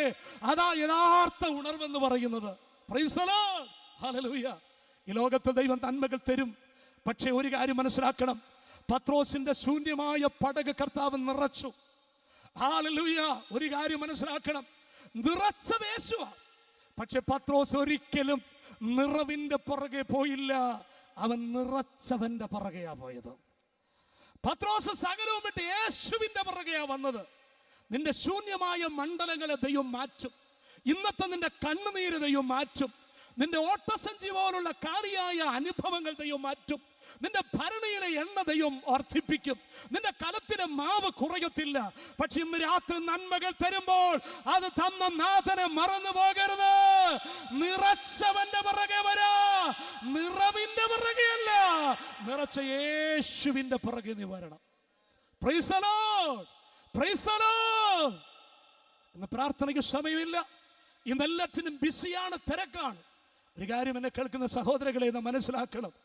നമ്മുടെ ഹൃദയം ഭാരപ്പെടുകയാണ് അതിഭക്ഷണത്താലും ഉപജീവന ചിന്തകളാലും മദ്യപാനത്താലും ഒക്കെ. എന്നാൽ ആ ദിവസം പെട്ടെന്ന് കണി പോലെ വരും. ഏത് സമയമാണ് നമുക്കറിയില്ല. അതുകൊണ്ട് ദൈവമക്കളെ, കർത്താവ് നമുക്ക് നന്മ തന്നു, അതിനായി ദൈവത്തെ സ്തുതിക്കണം. എന്നാൽ അതിലുപരിയായി നിത്യതയുടെ ദർശനം പ്രാപിച്ച ദൈവത്തെ സ്തുതിച്ചോണം. നമ്മൾ ചവിട്ടി നിൽക്കുന്ന ഭൂമി പോലും നമ്മുടെ സ്വന്തമല്ല ദൈവമക്കളെ. ഇതെപ്പോഴാ പിളർന്നു മാറുന്നതെന്ന് അറിയാൻ പറ്റുമോ? ഉരുളുപൊട്ടൽ എപ്പോഴാ വരുന്നതെന്ന് ആർക്കറിയാൻ പറ്റുമോ? ചവിട്ടി നിൽക്കുന്ന ഭൂമി പോലും നമ്മുടെ സ്വന്തമല്ല. എമർജിംഗ് കേരള വരികയാ. സന്തോഷം. നമ്മുടെ കേരളം നല്ല രാജ്യം, സംസ്ഥാനമായി തീരട്ടെ, വൻകിട നഗരമായി തീരട്ടെ. അതൊക്കെ ഓർത്ത് ആമേൻ സ്തോത്രം, അതൊക്കെ സ്വപ്നം കാണുന്നവരുണ്ട്. പക്ഷെ നാം ഒരു കാര്യം മനസ്സിലാക്കണം, നമ്മുടെ പ്രത്യാശ അതൊന്നുമല്ല. അതൊക്കെ വരുന്നതിൽ വരികയോ പോകുകയോ ചെയ്യുക, അത് നമുക്ക് വിഷയമല്ല. നമ്മുടെ പ്രത്യാശ ഇളകാത്ത രാജ്യമാണ്, നിത്യതയാണ്. ഇടമലയാ ആമേൻ സ്തോത്രം ഹല്ലേലൂയ, ആമേൻ സ്തോത്രം. ആ ഇടുക്കി ഡാം പൊട്ടുമെന്ന് പറഞ്ഞപ്പോൾ സ്തോത്രം ഹല്ലേലൂയ, ആമേൻ, ആളുകൾ ആകപ്പാടെ അങ്കലാപ്പിലും വല്ലാത്ത പ്രശ്നത്തിലും ഭാരത്തിലും ഒക്കെ ആയിരുന്നു. ഇന്നിപ്പോൾ അതിൻ്റെ ആ ഭീതി, ആമേൻ, ഭയാനകത ഒന്ന് മാറിയിട്ടുണ്ട്. ഏത് സമയം എന്താ സംഭവിക്കുന്നത്? സുനാമി എപ്പോഴാണ് വരുന്നത്? ആമേൻ സ്തോത്രം. കൊടുങ്കാറ്റുകൾ എപ്പോഴാണ് അടിക്കുന്നത്? ആർക്കും ഒന്നും പറയാൻ പറ്റാത്ത അവസ്ഥയാണ്. 2004 സുനാമി വന്നപ്പോൾ കേരളത്തിൽ നമുക്കറിയാം ആയിരക്കണക്കിന് മനുഷ്യൻ. എത്ര പെട്ടെന്ന് ആമേൻ കേരളം മൃതനഗരമായി മാറിയത്. സുമാത്ര ദ്വീപിൽ ആരംഭിച്ച് രാക്ഷസ തിരമാലകൾ ഉയർത്തി കേരളത്തിന്റെ തീരപ്രദേശങ്ങളെ വിഴുങ്ങിക്കൊണ്ട് സുനാമി കടന്നുപോയി. ആയിരക്കണക്കിന് മനുഷ്യൻ മരിച്ചു. ജീവച്ഛവങ്ങളായി അഴുകിയ ജഡം ആമെ കോരിയെടുത്ത് ചാണകം വെട്ടിമൂടുന്നത് പോലെ വെട്ടിമൂടുകയാണ് ചെയ്തത്. യിരെമ്യാ പ്രവചനത്തിൽ ഇങ്ങനെ ഒരു പ്രവചനമുണ്ട്. ആമെ മരണ കിളിവാതിലൂടെ കടന്നത് അരമനയ്ക്കകത്തേക്ക് പ്രവേശിക്കും. വീതിയിൽ നിന്ന് കുഞ്ഞുങ്ങളെയും യൗവനക്കാരെയും അത് കൊണ്ടുപോകും. കൊയ്ത്തുകാരന്റെ പിൻപിലെ അരിപ്പിടി പോലെയും വയലിലെ ചാണകം പോലെയും മനുഷ്യന്റെ ശവങ്ങൾ വെട്ടിമൂടും. ആരും അത് പറക്കിക്കൂട്ടാൻ കാണത്തില്ലെന്ന. ഇന്ന് രാത്രി കേൾക്കുന്ന പ്രിയപ്പെട്ടവരെ, മരണം എപ്പോഴാ കടന്നു വരുന്നതെന്ന് അറിയാൻ പറ്റുമോ? വയലിലെ ചാണകം പോലെ മനുഷ്യന്റെ ശരീരങ്ങൾ കിടക്കുമെന്ന്. സുനാമിയിൽ അത് സംഭവിച്ചില്ലേ? ജഡം അഴുകിയിട്ട് തിരിച്ചറിയാൻ പറ്റാത്ത വിധത്തിൽ ചാണകം ചേനയ്ക്ക് വെട്ടിമൂടുന്ന മാതിരിയാ കോരി മനുഷ്യന്റെ ശവം കൊണ്ടുവന്ന് കുഴിയെടുത്തിട്ട് വെട്ടിമൂടിയത്. സംഭവിച്ചില്ലേ അത്? ഇനി സുനാമിയാണോ വരാൻ പോകുന്നത്? അല്ല, ഭയങ്കര സംഭവങ്ങൾ ഉണ്ടാകാൻ പോകുകയാണ്. ഇപ്പം ആളുകൾ ശാസ്ത്രജ്ഞന്മാര് പറയുന്നത് ലോകത്തിൽ എന്തൊക്കെയാ സംഭവിക്കാൻ പോകുന്നേ ഒരു പിടിയുമില്ല. സോളാർ സുനാമി വരാൻ പോകുന്നു എന്ന സൗരയുധ കാറ്റ്, അത് 2013 വരാൻ സാധ്യതയുണ്ടെന്ന് ശാസ്ത്രം പറയുന്നു. 2004 കേരളത്തിൽ വന്ന സുനാമിയുടെ 10 മടങ്ങ് ഭയാനകതയുള്ള ഘോരമായ നാശം ഉണ്ടാക്കുന്ന സൗരയുധക്കാറ്റെന്ന സോളാർ സുനാമി സെക്കൻഡിൽ ആയിരക്കണക്കിന് മൈൽ വേഗതയിൽ വരുമെന്നാണ് ഇപ്പോഴത്തെ ശാസ്ത്രം പറഞ്ഞുകൊണ്ടിരിക്കുന്നത്. ഹല്ലേലൂയ. അപ്പോൾ നമ്മൾ മനസ്സിലാക്കണം, പ്രകൃതിയുടെ പോക്ക് എങ്ങോട്ടാ? സ്തോത്രം, ഹല്ലേലൂയ. സുനാമി വന്നു, ചിക്കുൻഗുനിയ വന്നു. ആമേൻ. കേരളത്തിൽ സുനാമി ആണെങ്കിൽ അമേരിക്കയിൽ കട്രീന, റീറ്റ. ഈ അടുത്ത സമയത്ത് ഒരു കാറ്റടിച്ചത് ആന്ധ്രയിൽ അടിച്ചങ്ങ് പോയി, ഇങ്ങോട്ട് വന്നില്ല. അതിൻ്റെ പേരാ ലൈലാമ. ലൈല, എല്ലാ സഹോദരിമാരുടെ പേരാ. നല്ല കാര്യം. കട്രീന, റീറ്റ, ലൈലാമ. അപ്പോൾ ഇടയ്ക്കാട്ട് അമ്മമാർ ചോദിക്കും, ഞങ്ങളുടെ പേരൊന്നും വരുന്നില്ലല്ലേ, തങ്കമ്മ, മറിയാമ്മ, പൊന്ന. നിങ്ങളുടെ പേര് വന്നില്ലെങ്കിലും പേടിക്കണ്ട, ചിലരൊക്കെ അവരുടെ വീടുകളിൽ തന്നെ ഒരു കൊച്ചു കൊടുങ്കാറ്റാണ്. ഞാൻ തമാശയ്ക്ക് പറഞ്ഞാണ് സഹോദരിമാരെ, നിങ്ങൾ നല്ല സഹോദരിമാരാണ്. കാറ്റൊക്കെ വരാൻ പോകുക. ഗുനിയ, ചിക്കുൻഗുനിയ, എന്തൊക്കെ മാരക രോഗങ്ങളാണ് ഈ വരാൻ പോകുന്നത്. ഞാനൊരു കാര്യം പറയാം, നമ്മൾ ചവിട്ടി നിൽക്കുന്ന ഭൂമി പോലും നമ്മുടെ സ്വന്തമല്ല. അതുകൊണ്ട് ഇന്ന് രാത്രി ഒരു കാര്യം വിളിച്ചു പറയട്ടെ, ദൈവം നമുക്ക് നന്മകൾ തന്നു, അനുഗ്രഹങ്ങൾ തന്നു. പക്ഷെ അത് മറന്ന് ദൈവം തന്ന നന്മകളെ മറന്നിട്ട് നാം ഇതിന്റെ പുറകെ അല്ല പോകേണ്ടത്. കർത്താവിന്റെ രാജ്യത്തിനായി ദൈവമക്കൾ ഒരുങ്ങി കാത്തിരിക്കണം. എത്ര പേർക്ക് ഇന്ന് രാത്രി കരങ്ങളെ അടിച്ച് ഒന്ന് ദൈവത്തെ സ്തുതിക്കാൻ കഴിയും? യേശുവിന്റെ നാമത്തിൽ എല്ലാവരും ആത്മാവിൽ ദൈവത്തെ സ്തുതിച്ചാട്ട്. വിശുദ്ധന്മാരുടെ എടുക്കപ്പെടലിന് വേണ്ടിയാണ്. അതത്രേ സഭയുടെ ഉൾപ്രാപണം, റാപ്ചർ. സഹോദരങ്ങളെ, കർത്താവിന്റെ മേഘത്തിലെ വരവ് ഏത് സമയവും സംഭവിക്കാം. നാം അതിനായിട്ട് ഒരുങ്ങി കാത്തിരിക്കണം. കാല സംഭവങ്ങളെ കുറിച്ച് നമ്മൾ പറഞ്ഞപ്പോൾ എല്ലാ കാര്യങ്ങളിലേക്കും പോകാൻ പറ്റത്തില്ല എന്ന് എനിക്കറിയാം, നിങ്ങൾക്കും അറിയാം, സമയത്തിന്റെ പരിധി ഉള്ളത് കൊണ്ട്. എന്നാൽ ചില കാര്യങ്ങൾ കൂടെ ലോക സംഭവങ്ങളോടുള്ള ബന്ധത്തിൽ ഒന്ന് വേഗത്തിൽ ചൂണ്ടിക്കാണിക്കാം. നമ്മുടെ കർത്താവ് അവിടുത്തെ വരവിനെ സംബന്ധിച്ച് പറഞ്ഞിട്ടുള്ളതായ അനേക കാര്യങ്ങളിൽ മതപരമായ സംഭവങ്ങളൊക്കെ നടക്കും, റിലീജിയസ് സയൻസ് സംഭവിക്കുന്നു, ധാർമ്മികമായ ലക്ഷണങ്ങൾ നമ്മൾ ലോകത്തിൽ കാണുന്നുണ്ട്. ആമേൻ. മനുഷ്യൻ അഹങ്കാരികളാകുന്നു, സ്വസ്നേഹികളാകുന്നു, വമ്പ് പറയുന്നു, ദൂഷകന്മാർ, ഇന്ദ്രിയജയമില്ലാത്തവർ, നിഗളികൾ, ഭോഗപ്രിയൽ, അഹങ്കാരികൾ ഒക്കെ. എന്നിട്ട് പറയുന്ന അമ്മയപ്പന്മാരെ അനുസരിക്കാത്തവർ. ഇവിടെ ഇരിക്കുന്ന കുഞ്ഞുങ്ങളൊക്കെ നല്ല കുഞ്ഞുങ്ങളാ, കർത്താവിന്റെ കൃപയാൽ രക്ഷിക്കപ്പെട്ട് ആത്മാവിൻ ദൈവത്തെ ആരാധിക്കുന്ന കുഞ്ഞുങ്ങൾ. പക്ഷെ ഇന്നത്തെ തലമുറയെ കുറിച്ച് നമ്മൾ നോക്കിയാൽ അമ്മയപ്പന്മാരെ അനുസരിക്കാത്ത ഒരു തലമുറയുണ്ടാകും, അനുസരണം കെട്ട തലമുറ. ശരിയല്ലേ? മാതാപിതാക്കളെ അനുസരിക്കാത്ത ഒരു തലമുറ ഇന്ന് നമ്മൾ കാണുന്നില്ലേ? അപ്പൻ ഇങ്ങോട്ട് വിളിക്കുമ്പോൾ അവൻ അങ്ങോട്ട് പോകും. മമ്മി പറയടാ കുഞ്ഞ് ഇങ്ങോട്ട് വാടാ, ആ കടയിൽ പോയൊരു സാധനം മേടിച്ചോണ്ട് പോവാ, അവരിപ്പം വരാന്ന് പറഞ്ഞ് ക്രിക്കറ്റ് കളി കാണാൻ പോകുക. ഇങ്ങോട്ട് വിളിച്ചാൽ അവൻ അങ്ങോട്ട് പോകും. ഒരിക്കല് ഒരു ഉപദേശി ഇങ്ങനെ വീട് വിസിറ്റിംഗ് ചെയ്തപ്പോൾ ഒരു പുതിയ കെട്ടിടമാണ്, മേളിൽ പാരപ്പറ്റൊന്നും കിട്ടിയിട്ടില്ല. ഒരു 4 വയസ്സുള്ള കൊച്ചു സ്റ്റെപ്പിൽ കൂടി ഇങ്ങനെ മാക്രി അടയുന്ന പോലെ അള്ളി പിടിച്ചങ്ങ് മണ്ടേ കയറിയിരിക്കുക. ഈ പാരപ്പറ്റൊന്നും കിട്ടിയിട്ടില്ല. ഈ കൊച്ചന് അമ്മ താഴെ നിന്ന് വിളിക്കുക. പിള്ളേർക്കൊരു സ്വഭാവമുണ്ട്, അവർ ഓടുമ്പോൾ നമ്മൾ പുറകെ ഓടി അവർ സ്പീഡിൽ ഓടും. അപ്പോൾ ഈ കൊച്ചൻ ഇങ്ങനെ മണ്ടേ കയറി നിൽക്കുക. ഇനി മമ്മി പുറകോട്ട് കയറി ചെന്നാൽ ഇവൻ മണ്ടേ കൂടെ ഓടിയിട്ട് പാരപ്പറ്റ് പോലും കിട്ടിയിട്ടില്ല, താഴെ പോയാൽ എന്ത് ചെയ്യും? അതുകൊണ്ട് ഇവൻ്റെ അമ്മ താഴെ നിന്ന് വിളിക്കുക, മേപ്പോട്ട് കയറാതെ വിളിക്കുക, എൻ്റെ പൊന്നുമോനും ഇറങ്ങി പാടാം, ഞാൻ കാഡ്ബറീസ് തരാം, ചോക്ലേറ്റ് തരാം. കാലം ഇപ്പോഴത്തെ ഉണ്ടല്ലോ കുറുമുറു പിള്ളേർ തിന്നുന്നത്, ആ കുറുമുറു മേടിച്ചു തരാന്നൊക്കെ പറഞ്ഞു. ഈ ചോച്ചൻ എന്ത് ചെയ്താലും വരത്തിന് അവിടെ ഇരിക്കുക. അപ്പോൾ ഉപദേശി വിസിറ്റിങ്ങിന് വരിക. അപ്പോൾ ചോദിച്ചു, എന്നാ സിസ്റ്റർ എവിടെ നിൽക്കുന്നത്? എൻ്റെ ഉപദേശി ആ കൊച്ചൻ അവിടെ കയറിയിരിക്കുക, അവൻ ഇറങ്ങി വരുന്നില്ല. അങ്ങോട്ട് ഓടിപ്പോയാൽ താഴെ വീണുവല്ല, എന്തോ ചെയ്യും? അതുകൊണ്ട് ഉപദേശി പറഞ്ഞു, സഹോദരി അങ്ങോട്ട് മാറി നിൽക്കും, ഞാൻ ഇപ്പം അവനെ ഇറക്കാമെന്ന് പറഞ്ഞ് പാസ്റ്റർ അവൻ്റെ അടുത്തോട്ട് ആ താഴെ നിന്നിട്ട് പറഞ്ഞു, കേറടാ മേപ്പോട്ടെന്ന് പറഞ്ഞു. അവൻ പതുക്കെ താഴോട്ട് ഇറങ്ങി വന്നു. പാസ്റ്റർ പറഞ്ഞു, ഇതാണ് ഇന്നത്തെ തലമുറ. നമ്മൾ മേപ്പോട്ട് പോകുമെന്ന് പറഞ്ഞാൽ അവർ താപ്പോട്ട് വരും, അങ്ങോട്ട് പോടാന്ന് പറഞ്ഞാൽ അവർ ഇങ്ങോട്ട് വരും. എന്തൊക്കെ പരിപാടികളല്ലേ? സ്തോത്രം. ചിലതൊക്കെ മീശ വെക്കുന്നത് കാണാൻ നമുക്ക് അത്ഭുതം തോന്നും. ഒരു സമയത്ത് കൺവെൻഷൻ സ്റ്റേജിൽ പാട്ട് നടക്കുക, പാട്ട് പാടുന്ന ഒരു പുള്ളിക്കാരൻ കൊച്ചൻ ഗിറ്റാർ വായിച്ചു, ഇവന്റെ പാൻസിന്റെ പോക്കറ്റിൽ മൊബൈൽ റിങ് ചെയ്തു. പാട്ട് ഗംഭീരമായി നടക്കുക, കൺവെൻഷൻ സ്റ്റേജ് അല്ലേ. ഇവൻ ഗിറ്റാർ വായിച്ചുകൊണ്ടിരിക്കുമ്പോൾ പാൻസിന്റെ പോക്കറ്റിൽ നിന്ന് മൊബൈൽ റിങ് ചെയ്തു. പക്ഷെ ഇവൻ അവിടെ കിടന്ന് കോഴി കറങ്ങുന്ന പോലെ കിടന്ന് കറങ്ങുക. ഇവൻ അറിയത്തില്ല ഏത് പോക്കറ്റിലാണ് ഇട്ടേക്കുന്നതെന്ന്. കാരണം താഴെ മുതൽ മേളി വരെ പോക്കറ്റാ. ചില പിള്ളേരുടെ പാൻറ് ഉണ്ടല്ലോ, കണ്ടില്ലേ, 5-6 പോക്കറ്റ് കാണും, പിന്നെ സൈഡിലുണ്ട്, പിന്നെ പുറകിലുണ്ട്, ഒരു 8-10-12 പോക്കറ്റുണ്ട്. അപ്പോൾ ഇവൻ ഏത് പോക്കറ്റിലായി മൊബൈൽ എന്നറിയാതെ ഇവൻ ആകെപ്പാടെ കിടന്ന് കറങ്ങുക എന്ന് പറഞ്ഞ പോലെ. ദൈവമക്കളെ, നല്ല പാൻസ് ഇടുന്നതിന് കുഴപ്പമൊന്നുമില്ല. ഹല്ലേലൂയ സ്തോത്രം. ഞാൻ പറഞ്ഞത് സ്തോത്രം, ഒരു വല്ലാത്ത ലോകമല്ലേ. ചിലർക്ക് മീശ വെക്കുന്നത് കണ്ടാൽ തോന്നുമില്ല, വീട് വെക്കാൻ വാനം തോണ്ടാൻ കുറ്റി അടിച്ചിട്ട് കയർ അങ്ങോട്ടും ഇങ്ങോട്ടും കെട്ടുമല്ലോ, അതുപോലെ ഒരു വര താഴോട്ട്, ഇവിടുന്ന് ഒരു 4 വര കീപ്പോട്ട്, പിന്നെ അവിടുന്ന് ഒരു വര ഇങ്ങോട്ട്. എന്തൊക്കെ കോപ്രായങ്ങളാണ് കാണിച്ചു കൂട്ടുന്നു. Post modern യുഗമായത്. 1980 ശേഷം ലോക ബുദ്ധിമാന്മാർ പറയുന്നത് പോസ്റ്റ് മോഡേൺ യുഗമാണെന്ന. ഉത്തര ആധുനിക യുഗം. മോഡേൺ ആണെങ്കിലും പോട്ടങ്ങ് സഹിക്കാം, ഇത് പോസ്റ്റ് മോഡേൺ ആയി.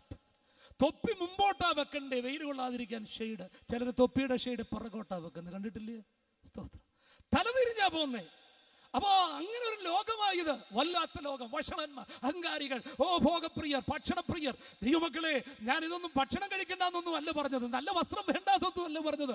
എല്ലാം ആകാം. പക്ഷെ ഒരു കാര്യം നമ്മൾ മനസ്സിലാക്കിക്കൊള്ളണം, ദൈവമക്കൾ ലോകത്തിലേക്ക് അങ്ങ് ഇറങ്ങിപ്പോയാൽ എന്തോ ചെയ്യും. സഭ ലോകത്തിലേക്ക് അങ്ങ് ഇറങ്ങിപ്പോയാൽ എന്ത് ചെയ്യും? ഇന്ന് രാത്രിയിൽ വള്ളം വെള്ളത്തിലാ കിടക്കുന്നതെങ്കിലും വെള്ളം വള്ളത്തിൽ കയറരുത്. ദൈവമക്കളെ, ലോകത്തിലാ നമ്മൾ ജീവിക്കുന്നെങ്കിലും ലോകം പോകുന്ന പോലെ ദൈവമക്കൾക്ക് പോകാൻ പ്രമാണമില്ല. ഇതാ തനിച്ചു പാർക്കുന്ന ജന ജാതികളുടെ കൂട്ടത്തിൽ എണ്ണപ്പെടുകയില്ല. ആ വിചാരം അവർക്ക് പറ്റത്തില്ല. ലക്ഷണവിധി അവർക്ക് ഫലിക്കുകയുമില്ല. അവർക്ക് ആ കാട്ടുപോത്തിന് തുല്യമായ ശക്തിയുള്ളത്. ലോകം പോകുന്നതനുസരിച്ച് എനിക്ക് പോകാൻ പ്രമാണമില്ല. ദൈവജനത്തിനൊരു പ്രമാണമുണ്ട്, ദൈവജനത്തിനൊരു ട്രാക്കുണ്ട്. അതുകൊണ്ട് പ്രാപ്തരാകണം അവന്റെ മുൻപിൽ നിൽക്കാൻ. ജാഗരിച്ചു കൊള്ളണം. മദ്യപാനം, ഉപജീവന ചിന്ത, ഭക്ഷണപ്രിയം, അങ്ങനെ ലോകം നീങ്ങിക്കൊണ്ടിരിക്കുകയാണ് സഹോദരങ്ങളെ. ധാർമ്മികമായ സംഭവങ്ങൾ ലോകത്തിൽ നമ്മൾ കണ്ടുകൊണ്ടിരിക്കുന്നു. രാഷ്ട്രീയമായ സ്ഥിതിഗതികൾ നമ്മൾ ലോകത്തിൽ കണ്ടുകൊണ്ടിരിക്കുകയാണ്. ആമേൻ, സ്തോത്രം. കർത്താവ് പറഞ്ഞ അനേക അടയാളങ്ങൾ പ്രകൃതിയിൽ ഇന്ന് നമ്മൾ കാണുന്ന കാര്യം, യഹൂദനെ സംബന്ധിക്കുന്ന രാഷ്ട്രീയമായ സംഭവങ്ങൾ. കർത്താവ് പറഞ്ഞു, കടലിന്റെയും ഓളത്തിന്റെയും മുഴക്കം നിമിത്തം ആമേൻ ഭൂവാസികൾക്ക് നിരാശയോടുകൂടിയ പരിഭ്രമം ഉണ്ടാകും. സൂര്യനും ചന്ദ്രനും നക്ഷത്രങ്ങളിലും വലിയ കാഴ്ചകൾ കാണും. ആകാശത്ത് ഭയങ്കര ലക്ഷ്യങ്ങൾ ഉണ്ടാകും. ആകാശത്തിന്റെ ശക്തികൾ ഇളകിപ്പോകുന്നതിനാൽ ഭൂലോകത്തിന് എന്ത് ഭവിക്കും എന്നോർത്ത് മനുഷ്യൻ നിർജീവന്മാരായി തീരുന്നു. ആകാശത്തിന്റെ ശക്തികൾ ഇളകുന്നു. കടലിന്റെയും ഓളത്തിന്റെയും മുഴക്കം. കടലൊക്കെ പൊങ്ങാൻ പോകുകയാണ്. ഇപ്പൊ കടലൊക്കെ ചിലടത്ത് ഉൾവലിയുന്നു നമ്മൾ കേട്ടു. പക്ഷെ കടലിലെ വെള്ളം പൊങ്ങും. കടലിന്റെയും ഓളത്തിന്റെയും മുഴക്കം വരാൻ പോകുകയാണ്. കൊച്ചി വാണിജ്യ നഗരമാണ്.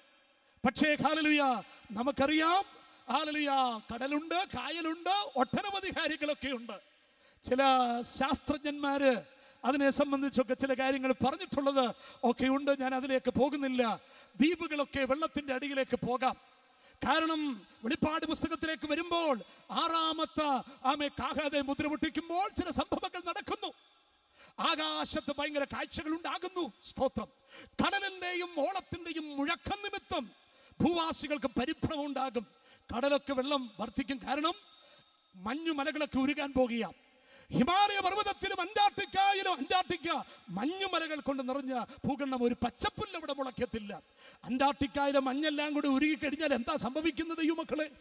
അത് ഉരുകും. കാരണം ഗ്ലോബൽ വാർമിംഗ്, ആഗോള താപനം എന്ന ഒരു വിഷയം. അന്തരീക്ഷത്തിന്റെ തട്ടുകൾ ഇളകുകയാണ്. കാർബണിന്റെ അതിപ്രസരം, പുകവലി, കാർബൺ മോണോക്സൈഡ് ഫാക്ടറിയിൽ നിന്ന് വാഹനത്തിൽ നിന്ന് പോകുന്ന പുകയ്ക്കകത്തുള്ള കാർബണെല്ലാം കൂടെ അന്തരീക്ഷത്തിലേക്ക് കുമിഞ്ഞുകൂടിയിട്ട് അന്തരീക്ഷം ചൂടുപിടിച്ചുകൊണ്ടിരിക്കുകയാണ്. അന്തരീക്ഷം ഇങ്ങനെ അങ്ങോട്ട് ചൂടുപിടിച്ചാൽ മനുഷ്യന്റെ സ്ഥിതി എന്താകും?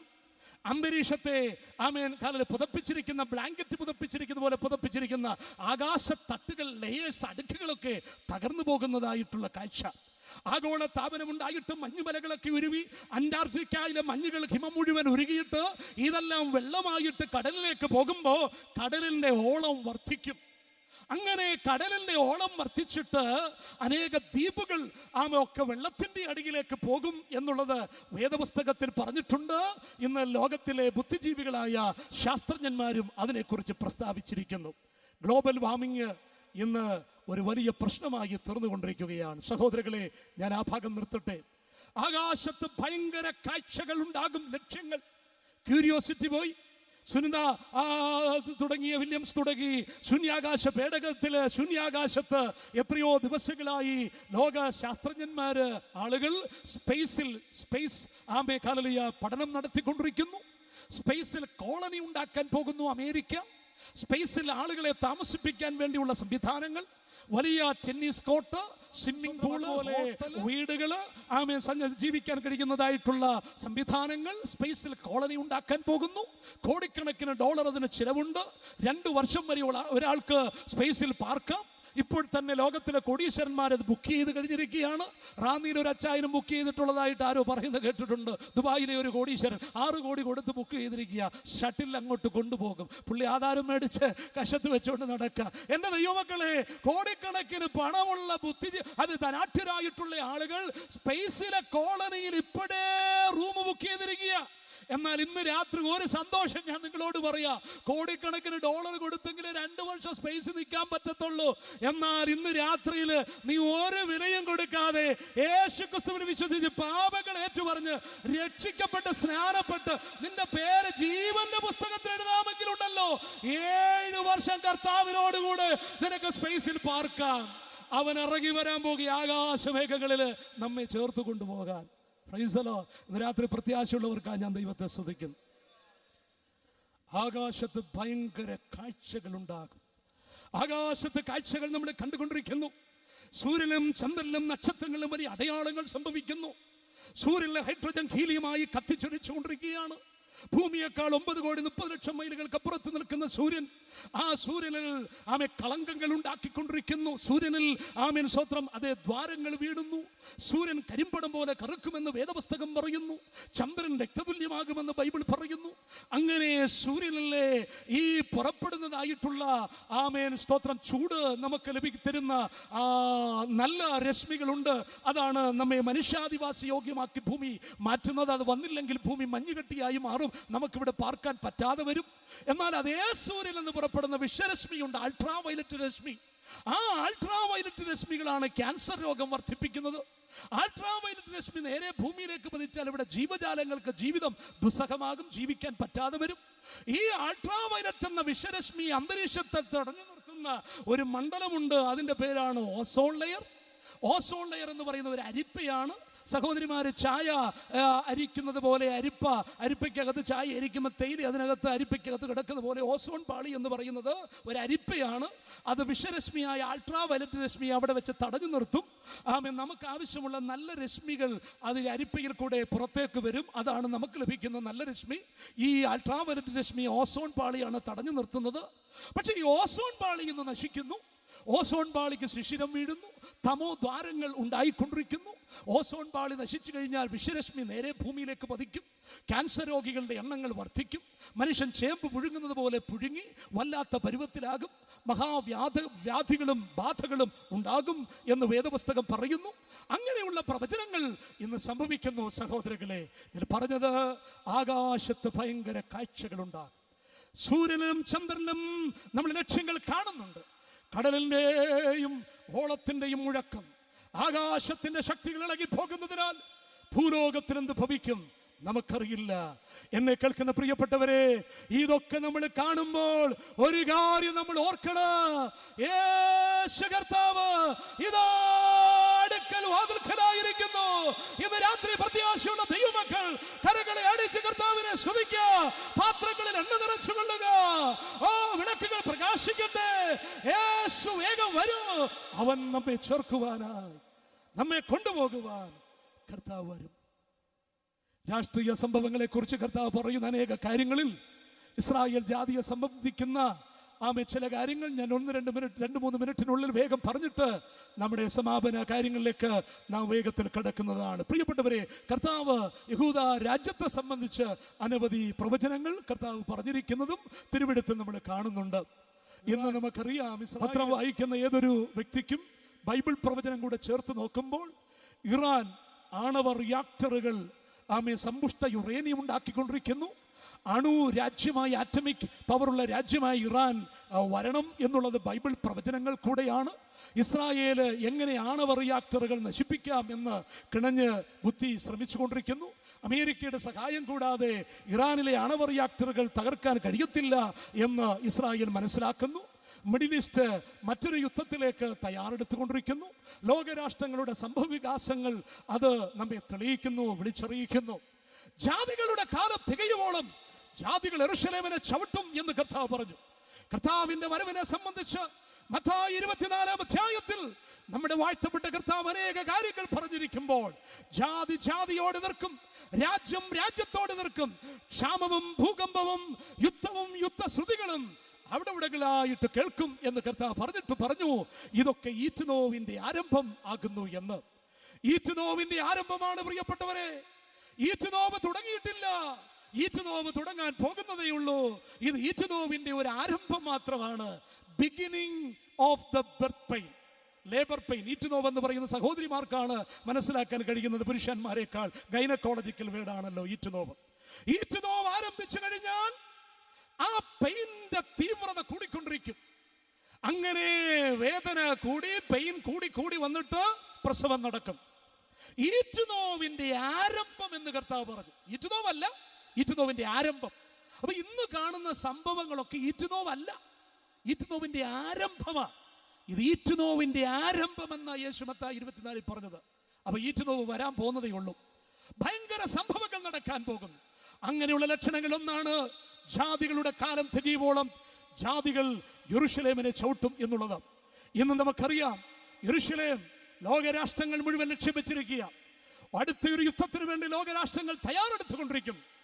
ഇറാൻ പറഞ്ഞിരിക്കുന്നത് അഹമ്മദിനേജാദ്, ഇറാന്റെ പ്രസിഡന്റ്, ഇസ്രായേൽ ഭൂലോകത്തിന്റെ മാപ്പിൽ ഉണ്ടാകാൻ പാടില്ല, ഇസ്രായേലിനെ തകർക്കണം എന്നുള്ളത് അവരുടെ ലക്ഷ്യമാണ്. മൂന്നാം ലോക മഹായുദ്ധത്തിന് വേണ്ടി അണിയറയിൽ ഒരുക്കം നടന്നുകൊണ്ടിരിക്കുകയാണ്. ലോക സംഭവങ്ങൾ അത് വിളിച്ചറിയിക്കുന്നു. പ്രിയപ്പെട്ടവരെ, കിഴക്കിന്റെ രാജ്യങ്ങളൊക്കെ തയ്യാറെടുത്തുകൊണ്ടിരിക്കുന്നു. വെളിപ്പാട് പുസ്തകത്തിൽ ആറാമത്തവൻ തന്റെ ക്രോധകലശം യൂഫ്രട്ടീസ് നദിയിൽ ഒഴിക്കും. യൂഫ്രട്ടീസ് നദിയിൽ ഒഴിക്കുമ്പോൾ യൂഫ്രട്ടീസ് റിവർ വറ്റിപ്പോകും, നദി വറ്റിപ്പോകും. എന്തിനാ? കിഴക്കിന്റെ രാജാക്കന്മാർക്ക്, പട്ടാളക്കാർക്ക് വഴിയൊരുക്കാൻ. കിഴക്കിന്റെ രാജ്യങ്ങൾ, ഇന്ത്യ, ചൈന, ജപ്പാൻ, ബർമ്മ തുടങ്ങിയ കിഴക്കിന്റെ രാജ്യങ്ങൾ ഇസ്രായേലിൽ യുദ്ധത്തിന് പോകണം, ഹർമഗദോൻ യുദ്ധത്തിന്. അതിന് യൂഫ്രട്ടീസ് നദിയിലെ വെള്ളം വറ്റിപ്പോകണം. മിഡിൽ ഈസ്റ്റിനെ രണ്ടായി പിളർക്കുന്ന നദിയാണ് യൂഫ്രട്ടീസ് നദി. ആ യൂഫ്രട്ടീസ് നദിയിലെ വെള്ളം പൈപ്പ് ലൈൻ വഴി അടിച്ചു മാറ്റി ബ്രിഡ്ജ് ഉണ്ടാക്കിയെങ്കിലേ കിഴക്കിന്റെ രാജാക്കന്മാർക്ക്, പടയാളികൾക്ക് ഇസ്രായേലിൽ ഹർമഗദോൻ യുദ്ധത്തിന് വേണ്ടി പോകാൻ പറ്റുള്ളൂ. അതിനുള്ള തയ്യാറെടുപ്പാണ്. ചൈനയിൽ നിന്ന് പാകിസ്ഥാനിലേക്ക് ഒരു നാഷണൽ ഹൈവേ കാർഗിലിന്റെ തീരത്തുകൂടി ഉണ്ടാക്കിയിട്ടുണ്ട്. ഇതിന്റെ എല്ലാം സൂചന എന്താണ്? കിഴക്കിന്റെ രാജ്യങ്ങൾ തയ്യാറെടുക്കുകയാണ്. ജാതികൾ യെരൂശലേമിനെ ചവിട്ടും. എപ്പോഴാണ് ജാതികളുടെ കാലം ആരംഭിച്ചത്? BC 606 നെബൂഖദ്നേസറിന്റെ കാലത്തോടു കൂടി ജാതികൾ യെരൂശലേമിനെ ചവിട്ടാൻ തുടങ്ങി. പ്രിയപ്പെട്ടവരെ, ആ ജാതികൾ ചവിട്ടിയ ചവിട്ട് ഇന്നും ചവിട്ടിക്കൊണ്ടിരിക്കുക. ഇന്ന് യഹൂദന്റെ കയ്യിലാണ് യെരൂശലേം എന്ന് പറഞ്ഞാൽ പോലും ആ യെരൂശലേമിന്റെ പുണ്യസ്ഥലമായ, പുണ്യഭൂമിയായ Jerusalem is a bone of contention. പട്ടിയുടെ കടിയിലെ കൂട്ടയെല്ല്, അത് എല്ലിന് വേണ്ടി പട്ടികൾ കൂട്ടമായി പിടിക്കുന്ന പോലെ ജെറുസലേം ക്രിസ്ത്യാനികളുടെ പുണ്യസ്ഥലം, ജെറുസലേം യഹൂദന്റെ പുണ്യസ്ഥലം, യെരൂശലേം അറബികളുടെ പുണ്യസ്ഥലം. അങ്ങനെ പട്ടിയുടെ കയ്യിൽ കിട്ടി എല്ലിന് വേണ്ടി പട്ടികൾ കൂട്ടമായി പിടിക്കുന്ന പോലെ Jerusalem is a bone of contention. പട്ടികളുടെ കയ്യിലെ എല്ല് പോലെ യെരൂശലേം പിടിക്കപ്പെടുകയാണ്. അതിന്റെ കണ്ണായ സ്ഥലത്താണ് ഡോം ഓഫ് ദ റോക്ക് ഇരിക്കുന്നത്. അപ്പൊ യെരൂശലേം യഹൂദന്റെ കയ്യിലാണെന്ന് പറഞ്ഞാലും ജാതികളുടെ കയ്യിൽ കണ്ണായ സ്ഥലം ഇരിക്കുന്നു. അവിടെയാണ് പ്രിയപ്പെട്ടവരെ ശലോമോൻ ദേവാലയം ഉണ്ടാക്കിയത്. അബ്രഹാം ഇസഹാക്കിനെ യാഗം കഴിച്ച മോറിയാമല അവിടെയാണ്. 2 ദിനവൃത്താന്തം 3:1 ദാവീദ് യെബൂസ്യനായ ഓർനാനോട് ചോദിച്ച് വില കൊടുത്ത് വാങ്ങിച്ച ആ സ്ഥലത്താണ് ശലോമോൻ ദേവാലയം പണിതത്. അബ്രഹാമിന് മോറിയാമലയിൽ ഇസഹാക്കിനെ യാഗം കഴിച്ച മോറിയാദേശം അവിടെ വ്യക്തമായി എഴുതിയിരിക്കുന്നു. 2 ദിനവൃത്താന്തം 3:1 മോറിയാദേശത്ത് യെബൂസ്യനായ ഓർനാനോട് ദാവീദ് വാങ്ങിച്ച സ്ഥലത്താണ് ശലോമോൻ ദേവാലയം പണിതത്. ആ ദേവാലയം നശിപ്പിക്കപ്പെട്ടു. ആ ദേവാലയം നശിച്ച സ്ഥാനത്ത് കർത്താവിന്റെ കാലത്ത് മഹാനായ ഹെരോദാവ് 46 വർഷം കൊണ്ട് ദേവാലയം പണിതു, യഹൂദന് കൊടുത്തു. ആ ദേവാലയം AD 70 വെസ്പേഷ്യന്റെ സൈന്യാധിപനായിരുന്ന തീത്തൂസ് നശിപ്പിച്ചു. യെരൂശലേം കൽക്കുന്ന് പോലെ ഉഴുതുമറിച്ചു. പ്രിയപ്പെട്ടവരെ, അങ്ങനെ യെരൂശലേം തുർക്കികളുടെ കയ്യിലായി. ഓട്ടോമൻ സാമ്രാജ്യം ഭരിച്ചു. വർഷങ്ങൾ കഴിഞ്ഞപ്പോൾ AD 691 അന്നത്തെ ഖലീഫ മോറിയാദേശത്ത് അബ്രഹാമിന് പ്രത്യക്ഷപ്പെട്ട സ്ഥലത്ത്, ശലോമോൻ ദേവാലയം പണിത സ്ഥലത്ത്, ഹെരോദാവ് പണിത ദേവാലയമുള്ള സ്ഥലത്ത്, ഇത് കല്ലിന്മേൽ കല്ല് ശേഷിക്കാതെ നശിക്കുമെന്ന് വാഴ്ത്തപ്പെട്ട കർത്താവ് പറഞ്ഞതായ സ്ഥലത്ത് AD 691 അന്നത്തെ ഖലീഫ ഒരു പള്ളി പണിതു, ഡോം ഓഫ് ദ റോക്ക്. അതാണ് അന്നത്തെ ഇവിടുത്തെ പള്ളി. അപ്പോൾ ജാതികളുടെ കയ്യിൽ വിശുദ്ധ സ്ഥലമായിരിക്കുക. ജാതികൾ ചവിട്ടിക്കൊണ്ടിരിക്കുകയാണ് ആ സ്ഥലം. എന്താ വാഴ്ത്തപ്പെട്ട കർത്താവ് ക്രൂശീകരണത്തിന് മുൻപ് പറഞ്ഞത്?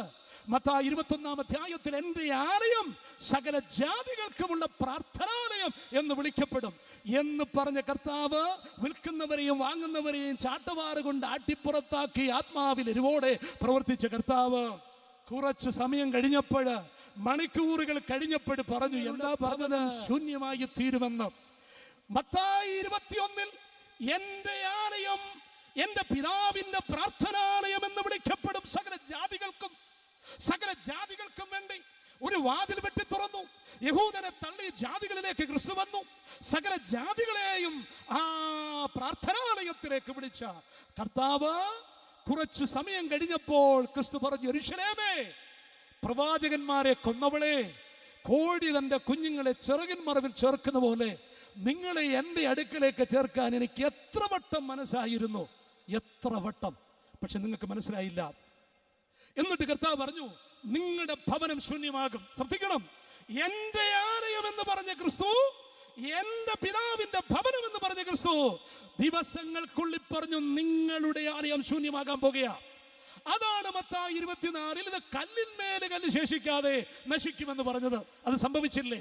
അതിന്ന് ജാതികളുടെ കയ്യിലല്ലേ ഡോം ഓഫ് ദ റോക്ക് ഇരിക്കുന്നത്? ഇനി അവിടെ വേണം ആന്റി ക്രൈസ്റ്റിന് അവിടെ യഹൂദൻ ദേവാലയം ഉണ്ടാക്കണം. ആ ദേവാലയത്തിൽ ആന്റി ക്രൈസ്റ്റിന്റെ പ്രതിമ കൊണ്ട് വെക്കണം.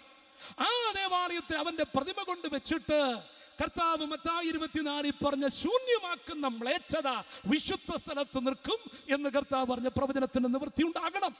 ആന്റി ക്രൈസ്റ്റിന്റെ ഭരണം വരണം. അവന്റെ സംഖ്യ ലോകത്തിലേക്ക് വരാൻ പോകുന്നു. 666 എന്ന ഗ്ലോബൽ നമ്പർ സംഖ്യ കൊണ്ട് ലോകത്തെ ഭരിക്കുന്ന ഭരണ സംവിധാനം ഉണ്ടാകാൻ പോകുകയാണ്. അതിന്റെ ഒക്കെ തുടക്കമാണ് ഇപ്പോഴത്തെ നമ്മുടെ നാട്ടിലെ ആധാർ സിസ്റ്റം. ആധാറിൽ കൂടെ ഒരു കോഡ് നമ്പർ ലഭിക്കാൻ പോകുക. ഇന്ത്യയിലെ എല്ലാ പൗരന്മാർക്കും ഇത് രാജ്യാന്തരമായി ലോകവ്യാപകമായി എല്ലാവർക്കും ഒരു കോഡ് നമ്പർ ലഭിക്കും. ഏറ്റവും ഒടുവിൽ 666 എന്ന 666 എന്ന സാത്താന്റെ അക്കത്തിലേക്ക് ഇത് വിരൽ ചൂണ്ടുകയാണ്. അതിന്റെ തുടക്കം കുറിച്ചിരിക്കുന്നു. പ്രിയപ്പെട്ടവരെ, ഞാൻ ആ ഭാഗത്തേക്ക് പോകുന്നില്ല. ഈ ദേവാലയം യെരൂശലേമിലെ യഹൂദൻ അവിടെ പണിയണം. അവിടെ ആന്റി ക്രൈസ്റ്റ് പ്രതിമ കൊണ്ട് വെക്കണം. അവിടെയാണ് വെളിപ്പാട് 11 യോഹന്നാനോട് പറയുന്നത്, പിന്നെ ഒരു ദണ്ണ് പോലുള്ള കോല് എന്റെ കയ്യിൽ കെട്ടി നീ വിശുദ്ധ നഗരത്തെ അളക്കാൻ പറഞ്ഞു. എന്നിട്ട് ജാതികളുടെ പ്രാകാരം ജാതികൾക്ക് വിട്ടേക്കാൻ പറഞ്ഞു. വിശുദ്ധ നഗരത്തെ നീ കോല് കൊണ്ട് അളന്നിട്ട് പ്രാകാരം ജാതികൾക്ക് വിട്ടേക്കണം. എന്നിട്ട് അവിടെ എഴുതിയിരിക്കുന്ന ഇങ്ങനെയാണ്, 42 മാസം ജാതികൾ അവിടെ ചവിട്ടും. അന്ന് ഞാൻ എൻ്റെ 2 സാക്ഷികൾക്ക് വരം നൽകും. 1260 ദിവസം അവർ രട്ടെടുത്തുകൊണ്ട് പ്രവചിക്കും. മോശയും ഏലിയാവുമാണെന്നും ഏലിയാവും ഹാനോക്കുമാണെന്നും ഒക്കെ നമ്മൾ പഠിപ്പിക്കുന്നു, പറയുന്നു. ആരുമാകട്ടെ, എനിക്ക് വിഷയമില്ല. 2 സാക്ഷികൾ ദൈവസന്നിധി നിൽക്കുന്ന ഒരു വൃക്ഷങ്ങളാകുന്ന 2 സാക്ഷികൾ 1260 ദിവസമാകുന്ന 3.5 വർഷം രട്ടെടുത്തുകൊണ്ട് യെരൂശലേമിന്റെ നഗരങ്ങളിൽ കൂടെ പ്രവചിക്കും. ഹല്ലേലൂയ. അവരെ ആന്റി ക്രൈസ്റ്റ് വാളാൽ കൊല്ലും. അവരുടെ നഗരം യെരൂശലേമിന്റെ വീതിയിൽ കിടക്കും. സർവ്വഗോത്രക്കാരും ഭാഷക്കാരും 3.5 ദിവസം അവരുടെ ഡെഡ് ബോഡി ടെലിവിഷനിൽ കൂടെ കാണും. ആ സംഭവങ്ങളൊക്കെ എഴുതിയിട്ടുണ്ട്. അപ്പോൾ നീ കോല് കൊണ്ട് ദണ്ഡ് കൊണ്ട് അതേ വിശുദ്ധ നഗരം സ്ഥലം അളക്കണം. ജാതികളുടെ പ്രാകാരം അവർക്ക് ചവിട്ടാൻ വിട്ടേക്കണം. 42 മാസം ജാതികൾ അവിടെ പ്രാകാരം ചവിട്ടും. എന്താണ്? യെരൂശലേമിൽ ദേവാലയം ഉണ്ടാകണം. ജാതികൾ 3.5 വർഷം അത് ചവിട്ടണം. ഇന്ന് ജാതികളുടെ കയ്യിലാണ് ഡോം ഓഫ് ദ റോക്ക്. അവിടെ ദേവാലയം പണിയണം. ആന്റി ക്രൈസ്റ്റിന്റെ പ്രതിമ അവിടെ കൊണ്ടുവയ്ക്കണം. ഇങ്ങനെ വേദപുസ്തകത്തിലെ പ്രവചനങ്ങളെല്ലാം കൃത്യമായി നിവർത്തിക്കപ്പെട്ടുകൊണ്ടിരിക്കുന്നു. ഈ സംഭവങ്ങളെല്ലാം കൂടെ ചേർത്ത് കോർത്ത് നമ്മൾ മനസ്സിലാക്കുമ്പോൾ ഒരു കാര്യം നമുക്ക് തിട്ടമായി മനസ്സിലാക്കുവാൻ കഴിയുന്നു. നമ്മുടെ കർത്താവിന്റെ വരവ് സമാഗതമായിരിക്കും. കരകളെ ഉയർത്തി ദൈവത്തെ സ്തുതിച്ചാട്ട് എല്ലാവരും ദൈവത്തെ സ്തുതിക്കുക. Praise the lord. നമ്മുടെ കർത്താവ് വാതിൽക്കലായിരിക്കുന്നു. ഏത് സമയമാണ് അവിടുത്തെ വരവ് നമുക്കറിയില്ല. ഇങ്ങനെ പറഞ്ഞു, അന്ന് 2 പേർ ഒരു കിടക്കയിൽ കിടക്കും. ഒരാൾ എടുക്കപ്പെടും, മറ്റൊരാൾ കൈവിടപ്പെടും. 2 പേർ തിരികല്ലിൽ പൊടിക്കും. ഒരാൾ എടുക്കപ്പെടും, മറ്റൊരാൾ കൈവിടപ്പെടും. 2 പേർ നിലത്ത് പണി ചെയ്തുകൊണ്ടിരിക്കും. ഒരാൾ എടുക്കപ്പെടും, മറ്റൊരാൾ കൈവിടപ്പെടും. സഹോദരങ്ങളെ, കർത്താവിന്റെ മേഘത്തിലെ വരവിൽ രാത്രിയോ പകലോ, അമേരിക്കയിൽ രാത്രി, ഇന്ത്യയിൽ പകൽ, ലോകത്തിൽ എവിടെയെങ്കിലും സന്ധ്യാസമയം, പകൽ പണിയെടുക്കുന്നു, രാത്രിയിൽ ഉറങ്ങിക്കിടക്കുന്നു, സന്ധ്യയ്ക്ക് തിരികലിൽ അരി പൊടിക്കുന്നു, രാവിലെ ബ്രേക്ക്ഫാസ്റ്റിന് വേണ്ടി. ഏത് സമയവും രാത്രിയിൽ ഉറങ്ങിക്കിടക്കുന്ന വിശുദ്ധൻ, പകൽ പാടത്ത് പണി ചെയ്യുന്ന ദൈവത്തിന്റെ പൈതൽ, കാഹളത്തിന്റെ ധ്വനി കേൾക്കുമ്പോൾ ഭൂമി കറങ്ങുന്നത് കൊണ്ടാണല്ലോ രാത്രിയും പകലും ഒക്കെ ഉണ്ടാകുന്നത്. ഇതെല്ലാം കർത്താവ് മുൻപ് കൂട്ടി പറഞ്ഞിരിക്കുകയാണ്. പഴയ നിയമത്തിൽ നിന്ന് ഞാൻ അതിനോടുള്ള ബന്ധത്തിൽ ഒരു ഉദാഹരണം കൂടെ പറഞ്ഞിട്ടെ. 2 പേർ ഒരു കിടക്കയിൽ കിടക്കും. ഒരാൾ കൈവിടപ്പെടും, മറ്റൊരാൾ എടുക്കപ്പെടും. റിബേക്ക അമ്മച്ചിയുടെ ഗർഭപാത്രത്തിൽ ഉദരത്തിൽ 2 പേർ കിടന്നു. ഇസഹാക്കും യാക്കോബും ഏശാവും. 2 പേർ ഒരു കിടക്കയിൽ കിടക്കും. ഒരുത്തനെ എടുക്കും, മറ്റൊരുത്തനെ തള്ളിക്കളയും. ഏശാവ് തള്ളപ്പെട്ടു, യാക്കോബ് ജീവനുള്ള ദൈവത്തെ ആരാധിപ്പാൻ വേർതിരിക്കപ്പെട്ടു. രണ്ടുപേർ ഒരു കിടക്കയിൽ കിടക്കും. റിബേക്കയുടെ ഉദരത്തിൽ ഗർഭപാത്രം എന്ന കിടക്കയിൽ രണ്ടുപേർ കിടന്നു. ഒരുത്തനെ തള്ളി, ഒരുത്തനെ കൊണ്ട്, ഒരുത്തനെ കൈക്കൊണ്ട്. യാക്കോബും യേശാവും രണ്ടുപേർ തിരികല്ലിൽ പൊടിച്ചുകൊണ്ടിരിക്കും. രൂത്തും നവോമിയും ഓർപ്പയും ഇതാ രണ്ടുപേർ തിരികല്ലിൽ പൊടിക്കുന്നു. മോവാബ്യ സ്ത്രീകളായ രൂത്തും ഓർപ്പയും ഒരുത്തിയെ കൈക്കൊണ്ടു, മറ്റവൾ തള്ളപ്പെട്ടു. ഓർപ്പ ഈ ദൈവത്തെ സ്വീകരിച്ചില്ല, അവൾ തള്ളപ്പെട്ടു. എന്നാൽ രൂത്ത് ഈ ജീവനുള്ള ദൈവത്തെ സ്വീകരിപ്പാൻ തയ്യാറായി. അവൾ ദൈവത്തിനായി എടുക്കപ്പെട്ടു, അല്ലെങ്കിൽ ദൈവം അവളെ സ്വീകരിച്ചു. രണ്ടുപേർ തിരികല്ലിൽ പൊടിക്കും. ഒരാൾ കൈവിടപ്പെടും, ഒരാൾ എടുക്കപ്പെടും. രൂത്തും ഓർപ്പയും രണ്ടുപേർ വയലിൽ പണി ചെയ്തുകൊണ്ടിരിക്കും. കായേനും ഹാബേലും രണ്ടുപേർ വയലിൽ പണി ചെയ്തുകൊണ്ടിരിക്കും. ഒരാൾ എടുക്കപ്പെടും, മറ്റൊരാൾ കൈവിടപ്പെടും. ഹാബേൽ എടുക്കപ്പെട്ടു, കയ്യും തള്ളപ്പെട്ടു. പടിയ നിമിത്തിൽ ഞാനൊരു ഉദാഹരണം അത് ചൂണ്ടിക്കാണിച്ചതാണ്. രണ്ടുപേർ കിടക്കയിൽ കിടക്കും, യേശാവും യാക്കോബും. ഒരാൾ എടുക്കപ്പെട്ടു, ഒരാൾ ചേർക്കപ്പെട്ടു, മറ്റേയാൾ കൈവിടപ്പെട്ടു. രണ്ടുപേർ തിരികല്ലിൽ പൊടിച്ചു, രൂത്തും ഓർപ്പയും. ഒരാൾ തള്ളപ്പെട്ടു, ഒരാൾ ചേർക്കപ്പെട്ടു. രണ്ടുപേർ നിലത്ത് പണി ചെയ്തുകൊണ്ടിരിക്കും, കായീനും ഹാബേലും. ഒരാൾ എടുക്കപ്പെട്ടു, മറ്റേവൾ തള്ളപ്പെട്ടു. സ്തോത്രം. ഇതുപോലെ കർത്താവിന്റെ വരവെങ്കിലും രണ്ടുപേർ കിടക്കയിൽ കിടക്കും, രണ്ടുപേർ നിലത്ത് പണി ചെയ്തുകൊണ്ടിരിക്കും, രണ്ടുപേർ തിരികല്ലിൽ പൊടിച്ചുകൊണ്ടിരിക്കും. ഒരാൾ എടുക്കപ്പെടും, മറ്റൊരാൾ കൈവിടപ്പെടും. പ്രിയപ്പെട്ടവരെ, നമ്മൾ ആരും തള്ളപ്പെട്ടവരുടെ കൂട്ടത്തിലാകരുത്. നമ്മളൊക്കെയും കർത്താവിന്റെ വരവെങ്കിൽ എടുക്കപ്പെടണം. കരങ്ങളെ ഉയർത്തി ദൈവത്തെ സ്തുതിച്ചാട്ട്. Praise the lord, praise the lord. നിങ്ങളുടെ ഹൃദയം ഭാരപ്പെട്ടിട്ട് ആ ദിവസം പെട്ടെന്ന് കണി പോലെ വരാതിരിപ്പാൻ സദാ ഉണർന്നും ജാഗരിച്ചും പ്രാർത്ഥിക്കാം. നമുക്കവന്റെ മുൻപിൽ നിൽക്കണം. യേശു വരും, കാഹളത്തിന്റെ ധ്വനി കേൾക്കും. രാത്രി സഹോദരങ്ങളെ, കാൽവരി കൊലക്കളത്തിൽ ദൈവത്തിന്റെ പുത്രൻ മനുഷ്യവർഗത്തിന്റെ പാപങ്ങളെ വഹിച്ചുകൊണ്ട് കാൽവരി ഗിരിമോളിൽ നമുക്ക് വേണ്ടി ക്രൂശിക്കപ്പെട്ടു. അവൻ അവസാനത്തുള്ള രക്തം വരെയും നിനക്ക് വേണ്ടി ഊറ്റിത്തന്നു. ചങ്കിലെ ചുടുചോര വിലാപ്പുറം കുന്തം കൊണ്ട് കുത്തി തുറക്കപ്പെട്ടു. ഉൾമുടി ചൂടിയവൻ, കാരിലും പാളികളാൽ അടിക്കപ്പെട്ടവൻ, ശരീരം മുഴുവൻ അൽപ്പാമരം അരിഞ്ഞിട്ട മാതിരി ചമ്മട്ടി കൊണ്ട് അടിച്ച് മാംസ കഷ്ണങ്ങൾ പിഴുതു പറിച്ചെടുത്തു. മുഖത്തെ താടിരോമങ്ങൾ പിഴുതു. നിനക്ക് വേണ്ടി വേദന സഹിച്ച് പാപശിക്ഷകളേറ്റ ദൈവത്തിന്റെ പുത്രൻ കാൽവറി ക്രൂശിൽ നമുക്ക് വേണ്ടി യാഗമായി തീർന്നു. യേശുവിനെ സ്വീകരിക്കുമോ? ഇന്ന് രാത്രി ആരുടെയെങ്കിലും ജീവിതത്തിൽ ഈ വചനം വിശ്വസിച്ച് കർത്താവിനെ രക്ഷകനായി സ്വീകരിപ്പാൻ കഴിയാതെ ഇരിക്കുന്നെങ്കിൽ, സഹോദരി, സഹോദര, സ്നേഹിത, പ്രിയപ്പെട്ടവരെ, നാട്ടുകാരെ, ദേശനിവാസികളെ, നിങ്ങളോട് വിളിച്ചു പറയുന്നു, ഈ വചനം വിശ്വാസയോഗ്യമാണ്. യേശു കർത്താവ് വരും, നമ്മുടെ കർത്താവ് വരും. നമുക്ക് പ്രാർത്ഥിക്കാം. ഇന്ന് രാത്രിയിൽ കർത്താവിന്റെ കാഹളം ധനിച്ചാൽ നാം അവരോട് കൂടി എടുക്കപ്പെടുവാൻ ദൈവസന്നിധി നമ്മെ ഒരുക്കാം. നമുക്കെല്ലാവർക്കും ഒരു നിമിഷം എഴുന്നേറ്റ് നിന്ന് പ്രത്യാശയുടെ പാട്ടിൻ്റെ 1-2 വരികൾ പാടി നമ്മുടെ കർത്താവിനെ നമുക്ക് സ്തുതിക്കാം. ലോക സംഭവങ്ങളും ബൈബിളിലെ പ്രവചനങ്ങളുമാണ് നമ്മൾ ചിന്തിച്ചത്. ഇന്ന് രാത്രി സഹോദരങ്ങളെ, ആമേൻ, സ്തോത്രം. ഈ സംഭവങ്ങൾ നാം മനസ്സിലാക്കുമ്പോൾ യേശു കർത്താവിന്റെ വരവ് സമാഗതമായിരിക്കുന്നു എന്ന് നാം അറിയുന്നു. ജാതികളുടെ കാലം തികയോളം ജാതികൾ യെരൂശലേമിൽ വെച്ചു. പ്രപഞ്ചത്തിൽ നമ്മുടെ കാഴ്ചകൾ കണ്ടുകൊണ്ടിരിക്കും. ആന്റി ക്രൈസ്റ്റ് ലോകത്തെ ധരിക്കുന്നു. അവന്റെ 666 എന്ന മുദ്ര മനുഷ്യൻ ഏൽക്കാൻ പോകുകയാണ്. എന്നാൽ നമ്മൾ ഏൽക്കുന്നവന്റെ മുദ്രയല്ല, നമ്മൾ ഏൽക്കുന്നത് യേശുവിന്റെ രക്തത്താൽ മുദ്രയിടപ്പെടുകയാണ്. നമ്മുടെ കർത്താവ് മുദ്രയിട്ടിരിക്കുകയാണ്. രാത്രി പാപങ്ങൾ ഏറ്റുപറയൂ. യേശുവിന്റെ രക്തം നിങ്ങളുടെ പാപത്തെ കഴുകി ശുദ്ധീകരിക്കും. നിന്റെ മേലെ അവന്റെ രക്തം തെളിക്കും. നിന്നെ അവനായി മുദ്രയിടും. ആമേൻ, സ്തോത്രം. ലോകം ന്യായവിധിക്കായി ഒരുക്കപ്പെടുന്നു. നീ തള്ളപ്പെടരുത്. യേശുവിന്റെ വരവിൽ നീ ചേർക്കപ്പെടണം. രാത്രി സമർപ്പിക്കാം. ദൈവമക്കളെ, ഒരുങ്ങാം. പ്രത്യാശയുടെ പാട്ടിന്റെ വരികൾ പാടി നമുക്ക് ഒരുമിച്ച് കരങ്ങളെ അടിച്ച് ആത്മാവിൽ പാടി കർത്താവിനെ സ്തുതിക്കാം. എല്ലാവരും കരങ്ങളെ അടിച്ച് ആത്മാവിൽ പാടി ദൈവത്തെ സ്തുതിച്ചാൽ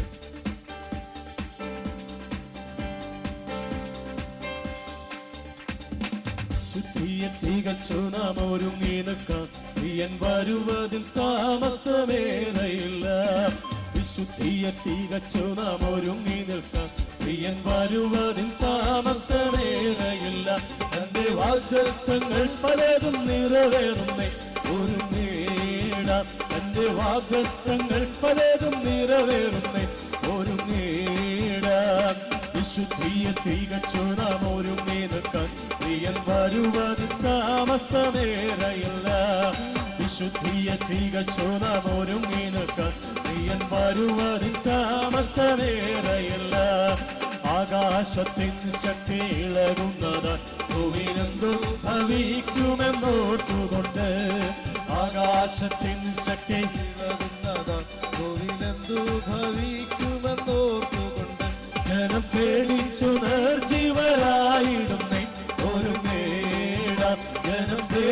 യേശു നിർജീവരായിടുന്നേ ഒരു നേടാം. വിശുദ്ധിയെ തികച്ചു നാം ഒരുങ്ങി നിൽക്കാം. പ്രിയൻ വരുവതിൽ താമസമേറയില്ല. വിശുദ്ധിയെ തികച്ചു നാം ഒരുങ്ങി നിൽക്കാം. പ്രിയൻ വരുവതിൽ താമസമേറയില്ല.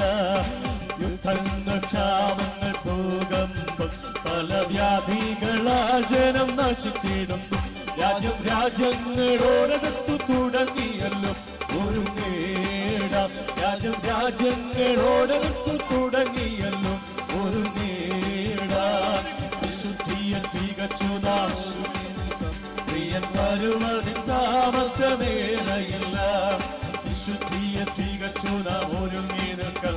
പ്രിയൻ വരുവതിൽ താമസമേറയില്ല. കൊട്ടാരങ്ങൾ തുടങ്ങി കോട്ടിൽ വരെ ജനം കണ്ണു നിർത്താഴ്വരയിലല്ലയോ. കൊട്ടാരങ്ങൾ തുടങ്ങി കോട്ടിൽ വരെ ജനം കണ്ണു നിർത്താഴ്വരയിലല്ലയോ. ഒരു സ്വസ്ഥതയും ഇല്ല മനുഷ്യർക്കേ ഒരു നേടാം. ഒരു സ്വസ്ഥതയും ഇല്ല മനുഷ്യർക്കേ ഒരു നേടാം. വിശുദ്ധിയെ തികച്ചു നാം പ്രിയൻ വരുവതിൽ താമസമേറില്ല. മാലിന്യപ്പെട്ടിടതോടിടുക. മണവാളൻ വരവേറ്റമടുത്തു പോയി. പണിയറയിൽ പോയി നാം ആശ്വസിക്കാൻ ഒരു നേടാം. പണിയറയിൽ പോയി നാം ആശ്വസിക്കാൻ വിശുദ്ധിയെ തികച്ചു നാം ഒരുങ്ങി നിൽക്കാം. പ്രിയൻ വരുവതിൽ താമസമേറയില്ല. വിശുദ്ധിയെ തികച്ചു നാം ഒരുങ്ങി നിൽക്കാം. പ്രിയൻ വരുവതിൽ താമസമേറയില്ല. തന്റെ വാഗ്ദത്തങ്ങൾ പലതും നിറവേറുന്നേ ഒരു നേടാം. തന്റെ വാഗ്ദത്തങ്ങൾ പലതും നിറവേറുന്നേ ഒരു നേടാം. വിശുദ്ധിയെ തികച്ചു നാം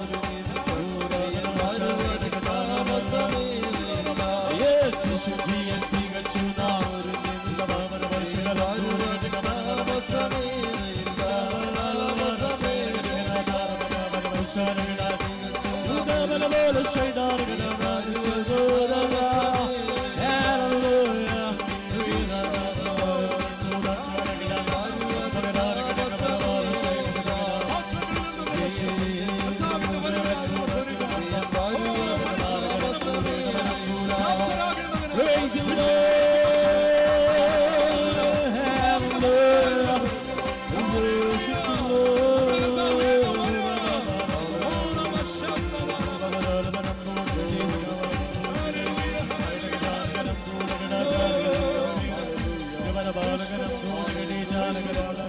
രാത്രി കർത്താവിന്റെ വരവിനായി നമുക്ക് ഒരുങ്ങി വിശുദ്ധിയോടെ മനുഷ്യപുത്ര മുൻപിൽ നിൽക്കാൻ പ്രാപ്തരാകേണ്ടതിന് നമുക്ക് ഉണർന്ന് പ്രാർത്ഥിക്കുകയും ഒരുങ്ങി കാത്തിരിക്കുകയും ചെയ്യാം. മാറാനാഥ നമ്മുടെ കർത്താവ് വേഗം വരും. കർത്താവ് യുവജനങ്ങളാ നമ്മെ അനുഗ്രഹിക്കും.